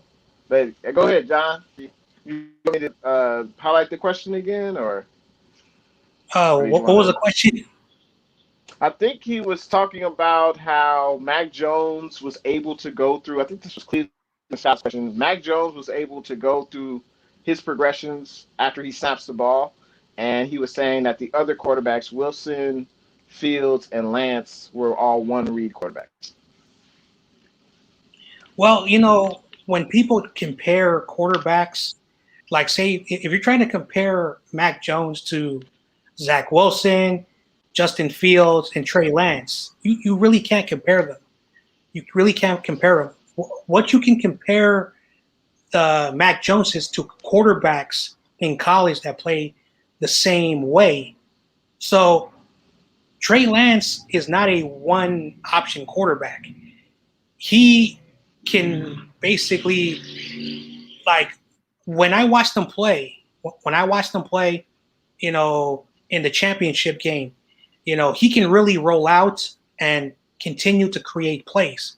So for an example, someone's trying to blitz Trey Lance or Justin Fields or Zach Wilson. Mac Jones, has really good offensive line. So Mac Jones can stay back there 5 yards behind the offensive line. And because he has some good wide receivers who are going in the top 10 and really good protection, put Mac Jones in the school that Trey Lance goes to. It's a very different way to look at it. Mac Jones is not bad. I think you and I are not saying Mac Jones is horrible. It's just that, would you compare Jimmy Garoppolo and Lamar Jackson as the same quarterback? And you can tell, simple. Jimmy Garoppolo, he's a pocket quarterback who used to, before the ACL, was able to scramble and open space in the pocket to throw the ball. And occasionally he would run. Lamar Jackson is a run-first quarterback always. And they do a lot of handoffs. So it's very different. So Justin Fields, the style of play is more of a scrambling type of quarterback. Mac Jones is a quarterback that his pocket presence is phenomenal, and he has a good arm. He literally has a good arm. So it's hard for me to say that because Mac Jones plays a certain style, those quarterbacks have to play a certain style. Look at Cam Newton, the way he plays. Many people don't like the way he plays, but that's how he plays. Lamar Jackson plays the way he plays. Josh Allen plays the way he wants to play. Tom Brady plays passing. His game is passing. He drops back, surveys the field. He's able to maneuver and get the ball out there. Mac Jones needs a place for him. It's not going to be with the 49ers, because then Kyle Shanahan will have to do the same thing that he does with Jimmy Garoppolo, is run first option and use Kittle and the receivers. Basically, Mac Jones is a healthier version of Jimmy Garoppolo. I would rather have regular Garoppolo and a quarterback that allows the playbook to be open, because Kyle Shanahan has 3 types of playbooks. His father's playbook, the version that he's modified his father's playbook, and the West Coast offense. If I'm correct, the coordinator from Alabama runs a style of offense like a West Coast style of offense mixed with the Kyle Shanahan, because he brought that element over. So just because they brought that element over doesn't mean it's going to succeed, because Kyle Shanahan, he, like he says when you interview him, he modifies his playbook for different types of quarterbacks. He modified it for RG3. He modified it for Matt Schaub. He modified it for Matt Ryan. He modified it for Kirk Cousins. And he's also modified it for CJ Beathard and Nick Mullins. Nick Mullins, he let him go off throwing the ball a lot, but because they were losing a lot of games. Jimmy Garoppolo was more of a West Coast, the slanting, what his father did with Steve Young. So it's very hard for me to say that just because he knows a version of Kyle Shanahan's playbook doesn't mean Kyle Shanahan's going to modify the playbook, whoever it is. That's why he's saying Justin Fields or Trey Lance, I'll modify it for them. But those quarterbacks, when they're playing really well, will hit their receivers on the dime. So that's one thing that he's looking for. And Cleveland also says, I can tell you listen to your television, they're telling you their vision. I'm assuming he's saying if you could use your eyes, you could see Mac Jones hands down. Well, I appreciate your perspective, but we'll see what happens. Looks like no none. Thanks for coming through to the stream. The sooner the rookie replaces Jimmy, the better. Wow.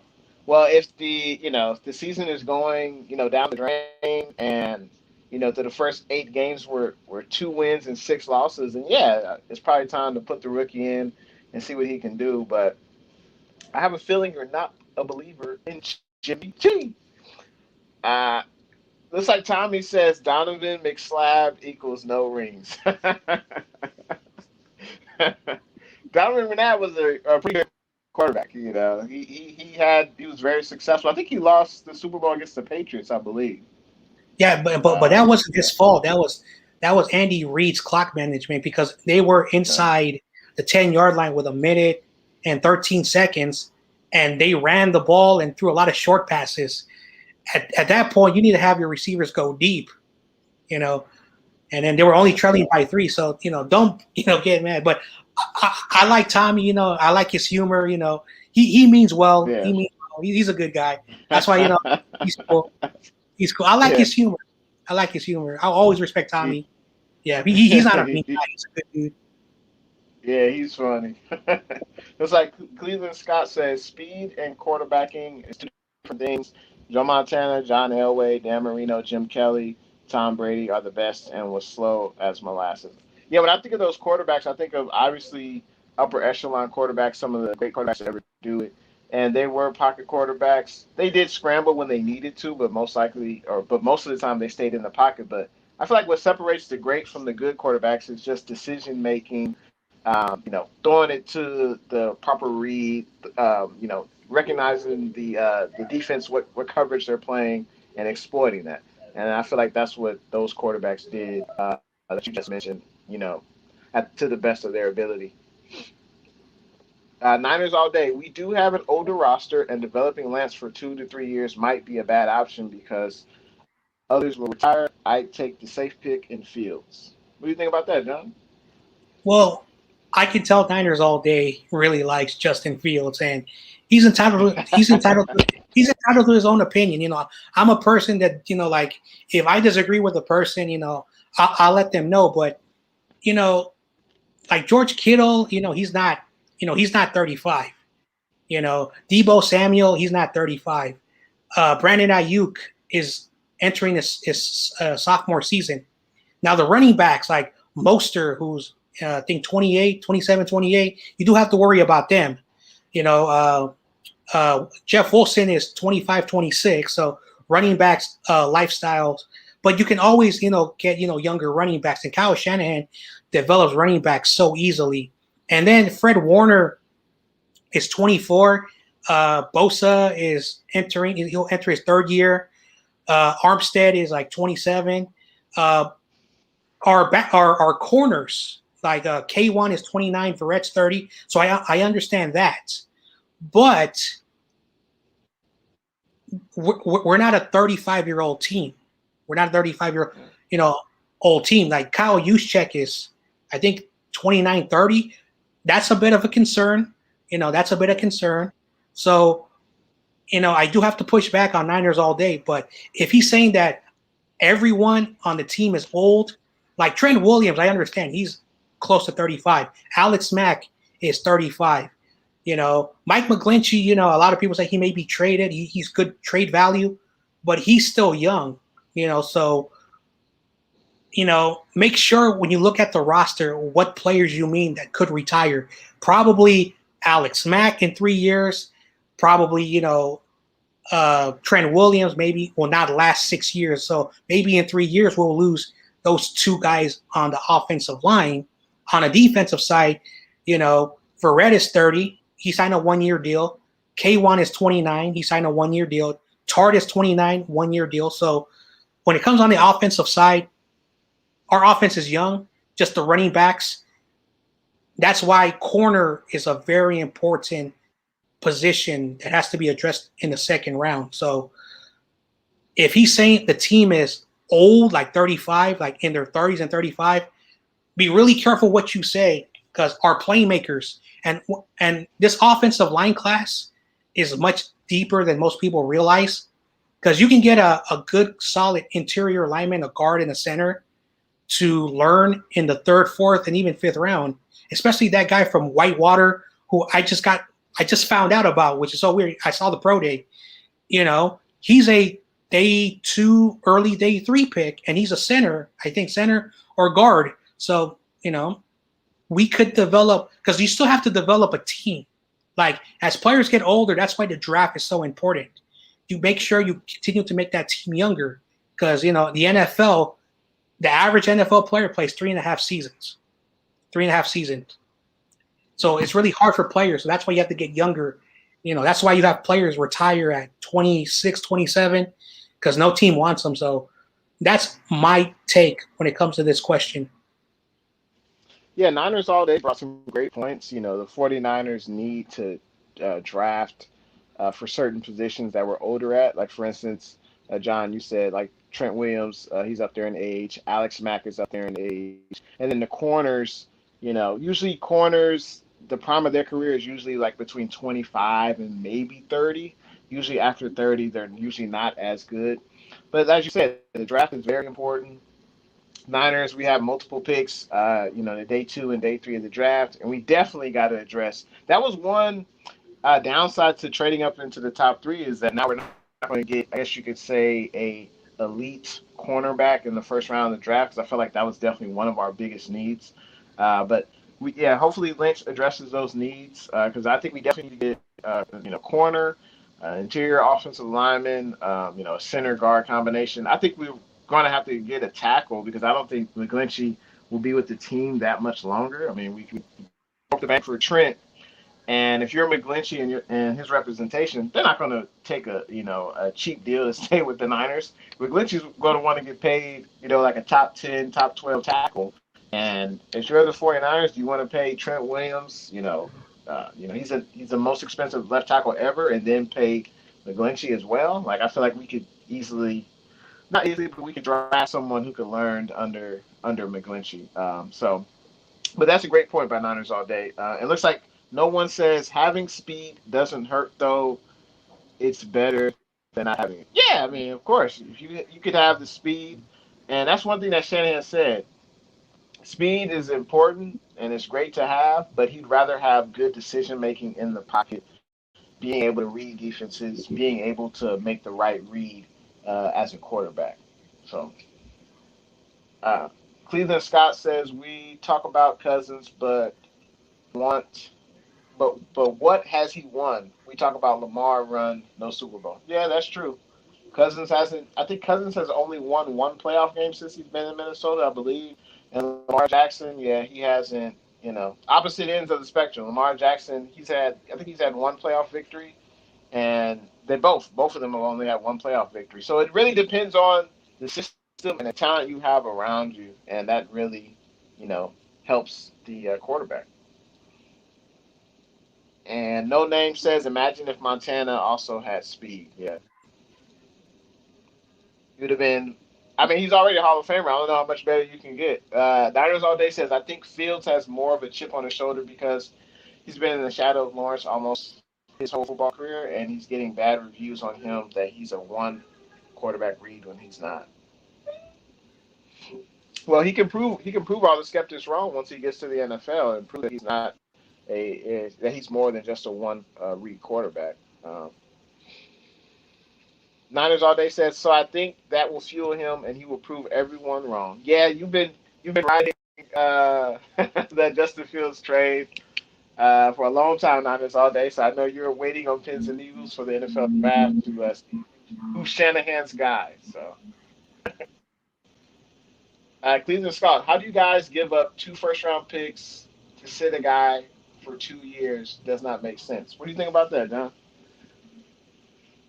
Well, like name me a rookie, and I've named already Ben Roethlisberger, Joe Flacco, Matt Ryan, Russell Wilson, and Dak Prescott.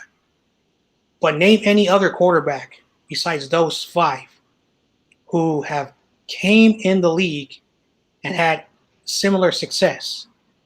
The Steelers had really good players, and Ben Roethlisberger was pushed in because shows you, my NFL knowledge. Um, I forgot his name. Last name was like Maximum something. Something. He was in the XFL, like the first XFL, and he got knocked out, and Ben Roethlisberger came in. Russell You Wilson talking was about not supposed. Maddox? Yeah, that You talking guy. about Tommy Maddox? Yeah, Yeah. yeah. Then Russell Wilson was drafted in the third round, but he wasn't supposed to start because it was supposed to be Matt Flynn. But Russell Wilson beat him out. But they had Marshawn Lynch. They had a good defense that they were building up. So Russell Wilson really had a good team around him. That year they went 10-6. They won a playoff game. Did they go to the Super Bowl? That was 4 years later. So it takes time.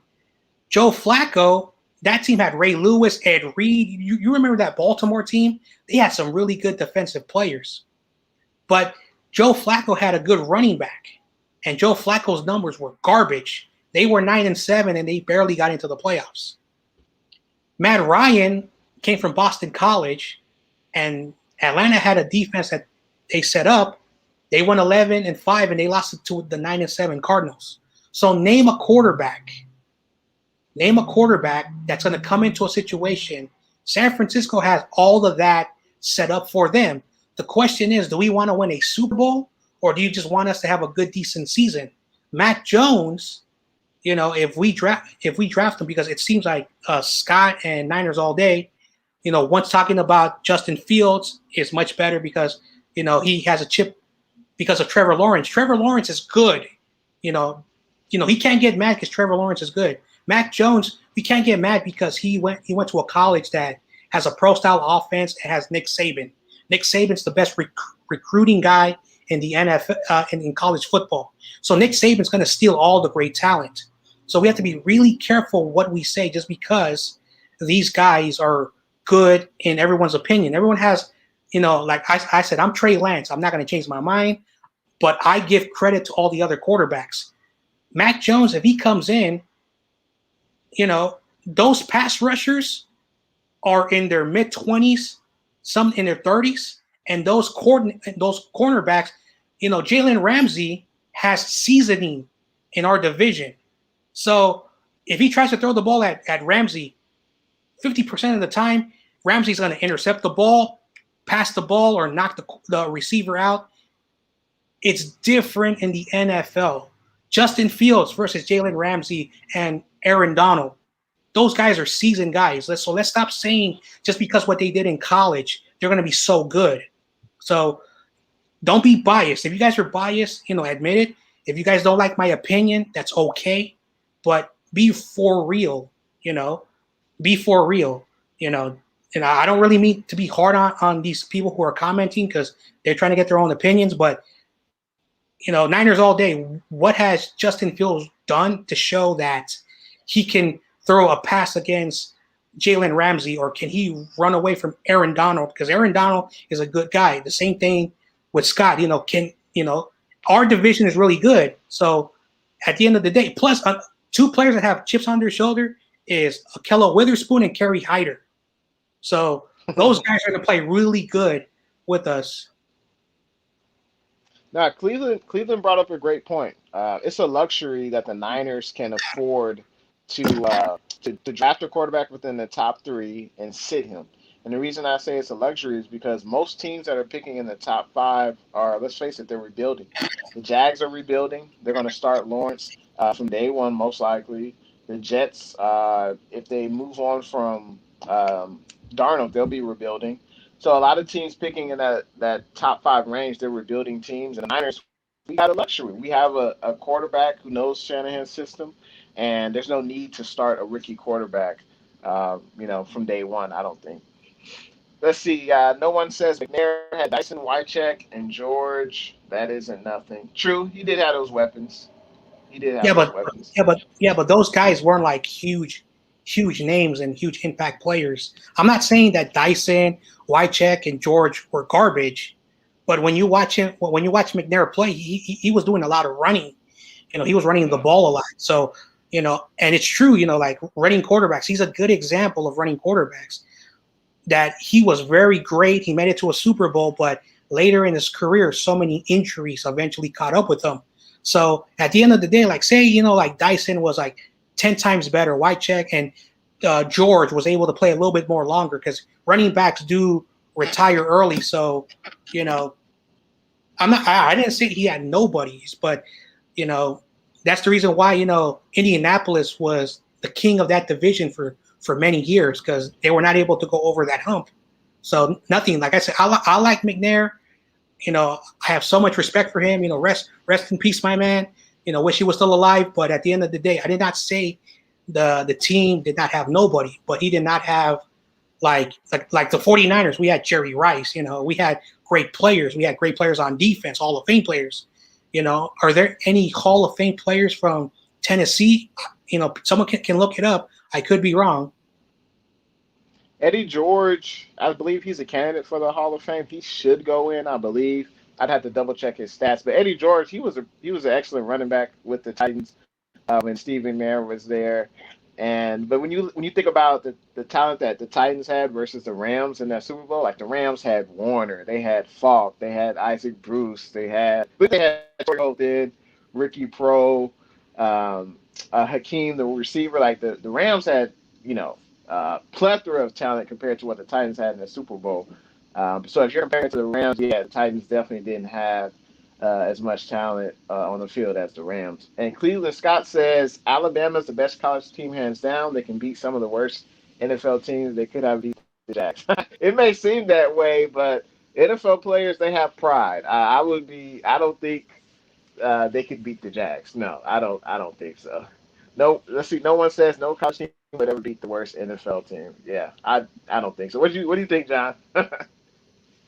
Well, I occasionally watch, Colin Cowherd from, his TV show, and he says a lot of dumb things. First, he says, "Oh, Jimmy Garoppolo is really good, and the Niners are foolish for trying to let him go." Now he's like, you know what? I changed my mind. I'm flip flop. He says a lot of ridiculous things. He doesn't stay consistent. But one thing that he said was 18, 19, 20-year-olds versus grown men who are in their basically as young as 22 and as old as 35. Now, if I'm playing basketball with middle schoolers, it's not really fair. It's not really fair. Even if I play high schoolers, I'm 31. High schoolers are more better than middle schoolers, but I think I could still beat, high schoolers. It's very different because they're technically still kids. So when someone says Alabama is like, they are the minor league or the minor league NFL, the 33rd team, but these are kids.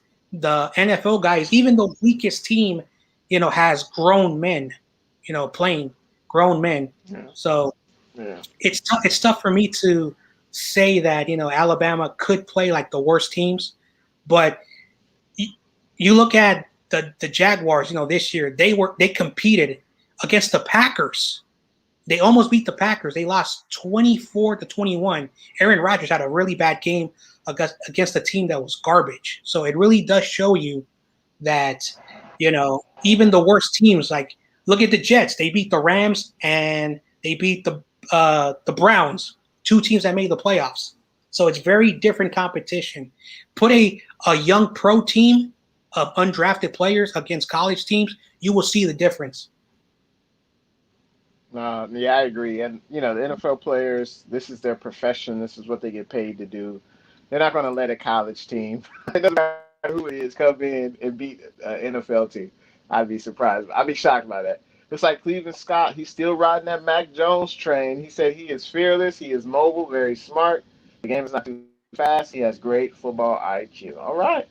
We'll talk Niner talk at some point. Maybe he's probably referring to Jimmy G. At some point, we have to go to the rookie quarterback. Yeah, after Jimmy G wins us the Super Bowl this year, and then we trade Jimmy G, then we'll put the rookie quarterback in next year. Cleveland says you should crazy Alabama's a pro style offense.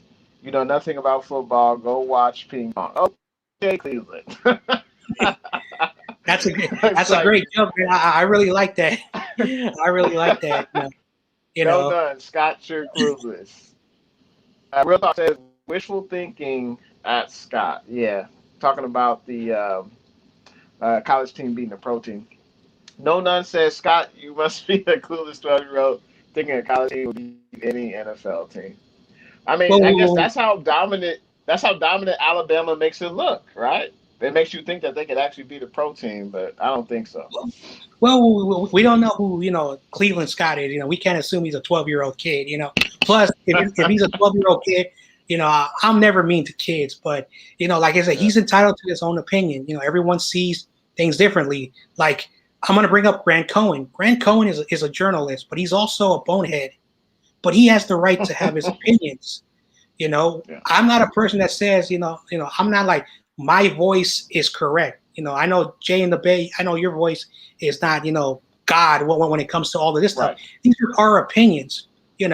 I'm gonna be honest. I played college. I played high school football JV in my high school, and I was horrible. But you still have to practice. It's not fun. Getting hit Yeah. is not fun. So if you played even JV high school and the hours you have to put in for like 10 games, in a regular season, all the hours, it's not fun. So let's not say, like Cleveland Scott doesn't know his football. He probably played football. I could be wrong. But if you're a person who like watched football like at your high school or you went to college and saw games in college and you play Madden, it's different being on the field. That's the reason why I play baseball. Baseball was more simple, easy to learn, but it's still hard at high school. Yeah. So let's not be mean to nobody. I'm like the Beast Rider. Good vibes, good vibes. But we can have different opinions and Totally. different stuff. Totally, and that's the beautiful thing about all of us. We all have our own opinion, and that's the beautiful thing about Grant Cohn and Colin Cowherd. Like they do it for entertainment. Like it's also their opinion, but they're also trying to entertain people. So it doesn't seem like they take themselves that seriously. Just like me and you, we're talking about our love for the Niners and football. It's just our opinion, and yeah, as long as we respect each other, we good. Looks like Real Talk Niner Talk says Kyle and John draft Fat Mac. Trust getting fired by next season. That's funny. Their contracts are guaranteed, so even if they get fired, they still get paid. But there's no way they're getting fired. But so, Cleveland says I have a great clue. We like DeShaun Watson for that. He can do not what he has done, no ring. That's true. He hasn't won a ring yet, but he has shown, he has, I should say, he has great tape. He looks like he's a generational type quarterback. Any team would be lucky to have him. Ethan, what's good? Thanks for coming on through the stream. He says, take Trey Lance, or are you guys getting a downgrade from Jimmy G? Yeah, we'll see. I mean, that's seems to be the trending topic. It's either Trey Lance or Justin Fields. Ethan looks like he's not a fan of Trey Lance. He said it looks like he wants Zach Wilson, but I doubt Wilson will be available because it looks like Wilson's scheduled to go to number 2. So Ethan says take Zach Wilson, or you guys are getting a downgrade from Jimmy G. Okay. Cleveland said Dan Marino would trade all the record for a Super Bowl. Well, that's interesting you say that because Dan Marino, I think he went to a Super Bowl his second season and he never went back, but he's still a Hall of Famer. And looks like Sunshine Good. Thanks for coming on through the stream. The first time I've seen you commenting. Looks like they say 2017 Jimmy G went 5-0. 2018 he got hurt, the torn ACL. 2019 he went to the Super Bowl. 2020 he got hurt. Well, was 2021 another odd year, where he usually overachieves, calling MVP year or a ring trends on interesting. I never thought of it like that. What do you think about that, Jon Jay? You believe in trends? Well, as a Giants fan, that was funny. We won 3 World Series in Yeah. 5 years, which is because Yeah. like I remember the pandemonium. Like I said, I played baseball. I could have made a baseball channel, but I love football more than baseball. But Jimmy Garoppolo, I'm gonna say something real, over here. And 2020, besides outside of football, was a garbage year. And I met a guy in my neighborhood who went to Clemson and for some reason moved out here to San Francisco. And he says Trevor Lawrence, he met him in person, told me some good stories. But we were having a conversation, and he was a college athlete back in the 90s with that school.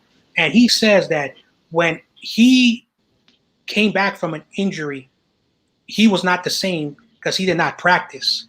And the 49ers, a lot of players got hurt. So it was really tough for us. To keep our team healthy. And if we have a training camp, Jimmy Garoppolo will stay upright because he needs, the preseason games. Now with only 3 preseason games, Jimmy Garoppolo is going to be playing more quarters in the preseason. He's also going to be doing training camps. They're also going to be playing against other teams during the practices, and they need that. So if Jimmy Garoppolo, stays healthy this year, can we win a Super Bowl? It's a 50-50 for me. Will he have a better year? I think his numbers will be a tad better. I don't think he's going to have Aaron Rodgers' numbers.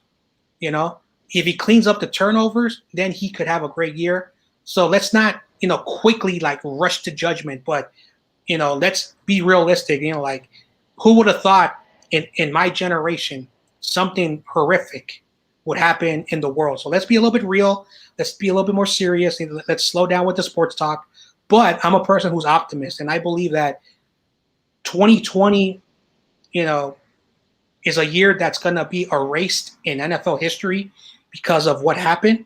But once you have fans in the stadium, once everything's back to normal, I don't think Jimmy Garoppolo is going to have, even if he leaves, he's not going to have any more ACL injuries because he's going to be more cautious and careful. And he's going to make his high ankles more healthier. So let's not say that, he's going to get injured because we don't know. But the history says in the past, he's missed 48% of the time of the games. So it's hard for a quarterback. So that's the reason why Jimmy Garoppolo does not get a lot of respect. So if Sunshine Good, if he's correct, he probably knows something that I don't know. Yeah, and like we talked before, Jimmy G, this is probably the most important year of his career. If he wants to have an extended career being a starter, he's going to have to ball out Because if he doesn't ball out and he has a subpar year this year, then he's probably not going to. He might be able to compete for a starting job, in a different city and a different team. But it'd be much better if he played, one of his best seasons. Even if we don't win the Super Bowl, if we at least go to the playoffs, he has good stats. And as you mentioned, John, he tones down the turnovers and he stays healthy. He's looking at, a possible a big contract extension from another team. Looks like Sunshine says Kyle's worst nightmare is Jimmy winning. I think you mean somewhere else, and he's continuing his losing ways. It's and John, you mentioned this before that Shanahan is what he's had one winning seasons in 4 years. So yeah, I mean Shanahan hasn't. He's got a lot to prove. He hasn't been successful when Jimmy G, isn't under center. So looks like David says no Jimmy G comments for the last hour. What does that say? That says that we're all sold on Jimmy G as a starting quarterback. So, but we'll see what happens. I think Jimmy G is, he's under center, he's healthy, he gives us the best chance to win. But it will be intriguing. A commenter wrote something that if we do get Justin Fields, we can bring in Justin Fields on some package plays, like the Saints do with Taysom Hill. So that definitely would be interesting. Cleveland Scott, go Niners, and that's what we all about. Everyone wants to see the Niners win. Everyone just has, a different opinion about it. So, yeah. And I appreciate everyone leaving their comments. We reached 2 hours and 45 minutes. Man, this stream flew by. I appreciate everyone leaving their comments. And I'm just going to scroll down. Let's see. We got a lot of comments. I see Niners all day left a few comments. Says we'll have to agree to exactly. That's where I'm gonna leave this at. Jon Jay, I appreciate you coming through. Make sure you guys subscribe to Jon Jay's YouTube channel, 49ers Ultimate Report on YouTube. He creates videos every day, and he talks about you see it, you're ready to go, baby. And we'll have to leave it here. We'll just have to agree to disagree. I know that at the end of the day, every fan that's a fan of 49ers wants us to win, Super Bowls, and we just have different ways of, going about it. So I appreciate everyone coming through. Make sure you subscribe to, of course, me, your boy, too, Jay in the Bay, and also subscribe to the 49ers Ultimate Report. I appreciate John, you coming on with my YouTube channel, and we definitely got to link up again. I appreciate you coming on. Yeah, I'll reach out to you again in the near future. I'm also doing a lot of projects, and I want to give a shout out to everyone, even those who disagree with us, because one thing about dialogue that we don't have anymore is that we should have our voice. If you have some things that don't have a lot of merit, you can say it, but I'm a person who respects everybody. People can say what they want about me. Like I said, as it's true, when your channel grows up bigger and bigger, you're going to have a lot of trolls and a lot of people who don't like you. But it doesn't really bother me because I'm doing what I love to do. I'm connecting with people I've never known. They're probably very far away from me. So I appreciate Jay in the Bay. I always will have to shout out my boy Tommy Huxley. He is the Lambs killer. He goes after those Lambs guys. I want to give a shout out to Niners All Day 55. I enjoy your dialogue. He's very, very knowledgeable. And he's also part of the Beast Rider family. So I got love for you, man. It's okay if you don't like Trey Lance. You could be wrong. Maybe next year we get Justin Fields. He comes in and he proves me wrong. And I'll write a comment on your channel, say, hey, I am so sorry. So giving a shout out to everybody, even Cleveland Scott, who talks about he's a big Mac Jones guy and, disagrees with a lot of things, but that's who I am. I'm a person that looks at things positive. We are who we are. And just like my favorite, my catch thing, I'm Jon Jay. This is the 49ers Ultimate Report live face-to-face with people. And I'm signing out with Jay in the Bay. Sounds good, man. We'll leave it at there. Appreciate you having me on. Or excuse me, I appreciate you coming to my stream, and I appreciate everyone in the comment section. We definitely got to do this again. And we out. I'll see y'all later.